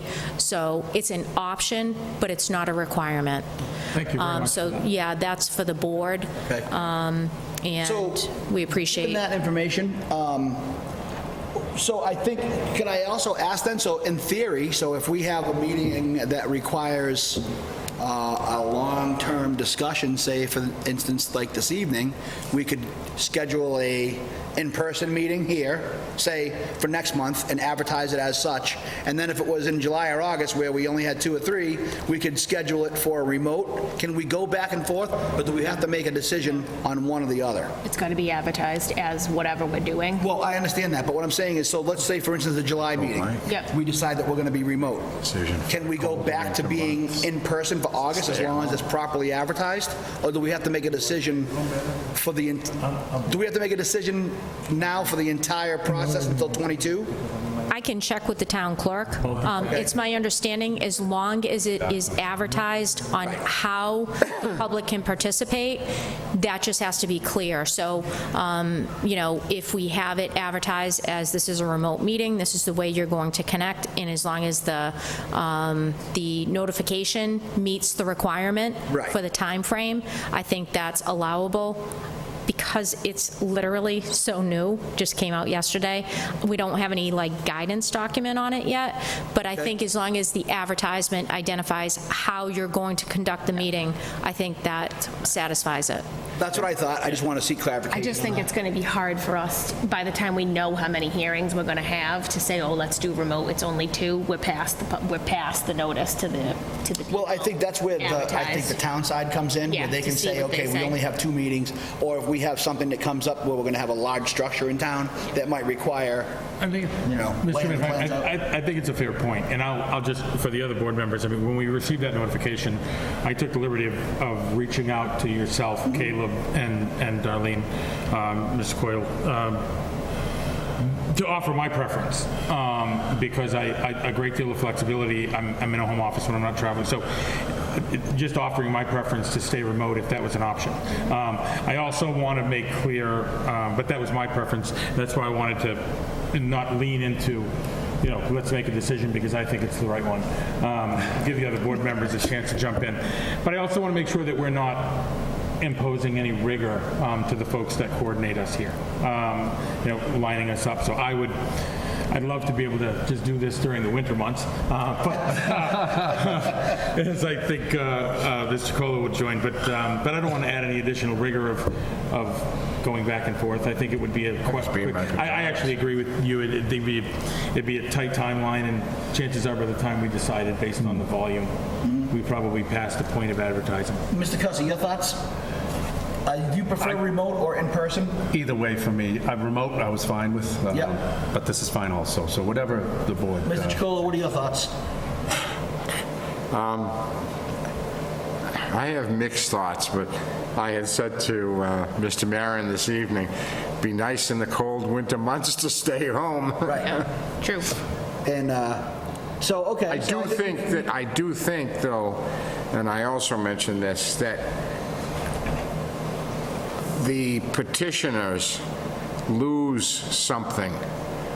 And we also, because when you can speak directly to a petitioner, you can see them, see the body language, all of that, okay?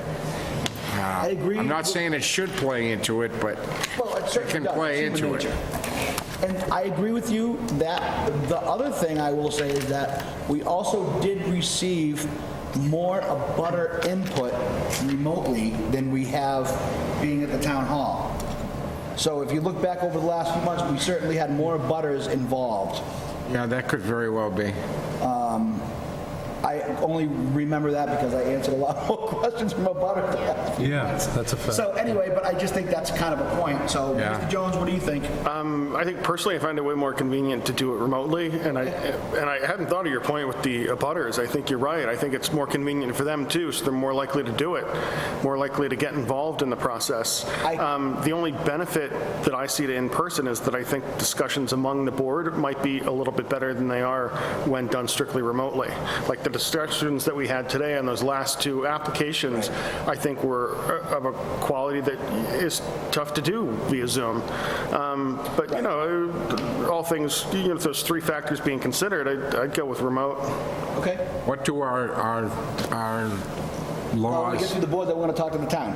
That's what I kind of do, so. Ms. Roach? So I guess I think, of course, being home is a little more convenient, but I think that a lot of time is wasted on remote, on you reminding people, have your dog shut up, take your kid out of the room. Like, that time is just completely... The only thing I would like to do is I want the script to be printed like Star Wars on the screen, so they just read that whole script. Yeah, except most of them scroll.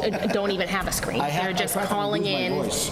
And I agree, I think it is great for the abutters, but I also think you're notified. If you want to come, get to the town hall. You live in town, you're not going to Boston. I think that a lot of time is wasted on remote with procedure, with, are you there? How do you vote? It's like, I think that is a huge amount of wasted time. I think during the pandemic, for safety reasons, absolutely it was the play. But I think we all took this position and get here for the meeting or don't come, don't be on the board. Right, okay. Ms. Bush, what do you think? Personally, the remote is more convenient for me, but I understand. I get that point. Ms. Roche's point as well. So let's put it like this, I don't think we have to make a decision this evening, but we have to make a decision before they advertise the next meeting. So if you would maybe, I want to wrap this up also this evening, and we're getting pretty late here tonight. One more meeting in this fashion isn't going to hurt us. No, it certainly isn't. Do we have the ability, would everybody prefer to do it if we did it in person to do 6? Is that not, I don't even know if that's an option. Like on a night like All of it's an tonight, we'd be getting out of here at 9:20 instead of 10:20. I agree 5 is early, most people can't get here for 5, but would it be a consideration for everyone? Would it be more convenient if it was 6 o'clock in person? And, most nights we're out of here within 2 hours, so you're home at 8 instead of, I'm just throwing that out there. I agree, I don't know if we need to make a decision, and Caleb, they may get more information and tell us, guess what, we didn't even want your opinion, it has to be remote. I don't think that's what the governor order said. I do think it's kind of up to the boards, but it's so early, it literally was yesterday. I tried to read it today, I couldn't even get through the whole thing. I prefer 6, but having heard what you said prior to that, you put me on the fence between remote and in person, so I wouldn't even vote on that. So one of the things we have to be careful I think of 6 is when we definitely communicate through email to the town is that we have to be very careful about violating open meeting laws. We can't have a group discussion in an email chat, and that creates a violation. So if you want to individually send Darlene and Caleb your Okay. That's a lot. comments, concerns, questions by maybe the end of the week or the beginning of next week, but it has to be prior to the advertising of the next meeting, or I'm going to default to the town, and they can make a decision whether we're showing up next month or not. Is that good? Yeah. So you can reply to just them? We just can't have the whole group on there, Correct. right? So if Okay. they send out a group email, let's say, for instance, they send out email to each one of us. If you respond individually, we're okay. Don't if you reply respond all. as group, reply all, we're in violation of open meeting laws. Okay. So I think we're going to defer to Darlene. We're going to give these guys a few days to let that steep, and then they can give you an answer, and then we can figure it out for next month. How's that? So respectfully, I do agree with you. So we could send something out. However, it would be somewhat cumbersome to just make sure that we get replies from everybody and then going back and forth.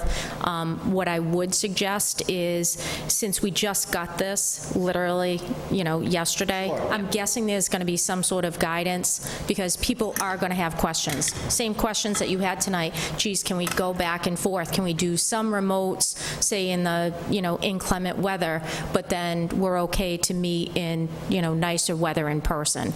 I think some of those things are going to be like in a guidance document that's going to come from the state. Okay. I just don't think they had it. They wanted to get this through, but I just don't think they have the guidance document yet. I think that's to come. What I would respectfully request is, I think tonight, decide what you want to do for the next meeting, and then in between, if we get a guidance document and you guys kind of have some time to think about, geez, what would I like to do, then you can decide at the next meeting. Hopefully we can give you something to say, hey, here's what, The guidelines. they said or they didn't say, and perhaps the town manager may have, some advisement as well. We can at least share that and say, okay, we did get kind of some bullet points for you to consider, but I think it might be a little bit easier if you decide tonight if you want to meet in person for the next meeting or remote. That would be my suggestion. So, Mr. Chairman, I'll make a motion that we meet remotely next meeting as we continue to discuss. Okay. I'll second that motion. Excellent. Okay. So roll call vote. Mr. Maron. I approve for remote next meeting. Ms. Broach. Me too, at 6 PM. Do we have to say that? Yes. Okay, just say Mr. it. Cussy. Approve. This is for remote. Next month only, for now, remote o'clock. at 6 o'clock. Approve. Mr. Jones. I don't get to vote. Yeah, this is a non-binding You're in. hearing. Oh, You're in sure, on this. I'll vote for that. You get the vote too. I approve. And I approve. Okay. So, last but not least, before I go, we're losing Mr. Coyle. He is going to our larger city to the northeast here, to Worcester. Tomorrow. Wow. His hands are full. He's going to have a lot of great opportunities. He's certainly advanced in his career and earned this spot. I want to really wish him the best of luck in the future. That's great. I'm sad that he's going, because he has really tremendously served the town of Auburn for years. But I don't want to miss the opportunity to say thank you very much for all of your hard work, your dedicated service, and to good luck to him in the future. And that's all. So I just want to let you all know about that as well. So with that being said, do I have a motion to adjourn? Before we adjourn, Mr. Chairman, I realize I'm holding us, but there's one more point that I'd like us to be able to vote on this evening. Okay. Procedurally, the roundabout that we do to re-verify our vote. Okay. You had mentioned at the beginning of the meeting that we'd have an opportunity to perhaps collapse that. Correct. If that's true, Yes. I would like to make a motion that, and however this needs to be articulated, that one round of voting without an affirmation of a second round is certainly sufficient. So there was a proposal on the table from Mr. Maron suggesting that what we're doing now, because of a complaint from another board, this does not apply to our board, but there was a complaint that procedurally they were not following voting. And I don't know if it's true or not. It was just presented to the town. So with that being said, they asked that I do a motion to approve, a motion to second it, and then I had to do a roll call vote of all 5 again. So what Mr. Maron is proposing that is you make a motion to approve and a second, that should apply for your vote. That suffices. It always did. It always did before, but for some I reason, thought that was changed because of the remote. I believe. Oh, I misunderstood. I'm Go sorry. ahead. Thank We're you. all having an open discussion, please. Thank you. So I think for COVID and the remote meeting, Yeah. we need to make sure that everybody identifies in the roll call vote. So I think that came about from, it wasn't this board, but I know it was a discussion, and the town manager specifically gave us direction to make sure that we reminded all boards, especially when you're doing the remote and everybody's on the screen, you have to affirm how you're voting. So, And Mr. Chairman, if I may, so when we make a motion and then it's second, I think the redundancy is to go back to the originator of the motion. Correct. And the seconded to get a roll call vote. I think we can complete a roll call vote with the remaining members, if I'm saying this correctly. Yep. And eliminate going back to the motioner and the person that seconded, because their motion and second is already on record. And so why would we need a full roll call vote? My challenge would be, why would we go back to the person that motions it and seconds it a second time when a roll call vote already included them? So let me clarify that. So I think that should probably be a step that myself as chair would take. So, or I would say, do I have a motion to approve? And you say you do. So I'm going to say, okay, Mr. Maron votes, Mr. Maron makes a motion to approve and therefore votes in the affirmative. Is that correct? Right? I can do it quicker and still get the requirements of the I town. mean, that's fine. We can move through it quickly. I think it was just that, I thought that your intent was to eliminate that evolution of It is. going back through. So I think I can probably condense that and still get that done and require it. I just have to probably look at the way that I move forward with it. Yeah. In this case, because of what we're given for information. However you're doing it. Anybody you're got a still gonna copy do of great Robert's job. Rules of Order? I'm sorry? Anybody got a copy of Robert's Rules of Order? So we do use it as a general rule, but it's not adopted, but I have looked at it, and again, it's because of the COVID situation from when Sure. I would check with Julie, because my impression is that the people who motion and second have to do a roll call because there was confusion about the meetings being remote, and does anyone know his voice? Does he not say his name? Is he I a can yes see or a where no? it's definitely- I don't know that for sure, but I think we need to check with Julie on that. yeah, I can certainly get the guidance from Julie again and share it with the board. We'll send it out through Katrina. But I know that this is something that we just want to make sure that we have clarification. It helps us with the minutes. It helps us, Katrina is going to have to watch this 4-hour meeting. And, it's a lot easier, and I'm sorry if it's an extra step for the board, but literally, it really helps us on our end when we're trying to get accurate meeting minutes. Yeah, I mean, just looking to be more efficient, I thought that's why you might have raised it. It was, actually. But we'll comply to whatever's required. Thank you. And it's a tedious topic, and I raised it at the end of the meeting, and so I'm going to respectfully bow back and make a motion to adjourn. I'll second. All right. One quick thing. couldn't we just have a quick vote at the beginning of each meeting to say moving and seconding implies approval? Well, we'll seek clarification on that. Yeah, And then that it'll would be apply for the helpful. rest Yeah. of the meeting. Yeah, good idea. So I have a motion to adjourn. I second. Mr. Chacolo seconds. So roll call vote. Mr. Maron. I approve. Approve. Mr. Cussy. Ms. Roach. Approve. And I approve. Let's go home. Bye, thank you.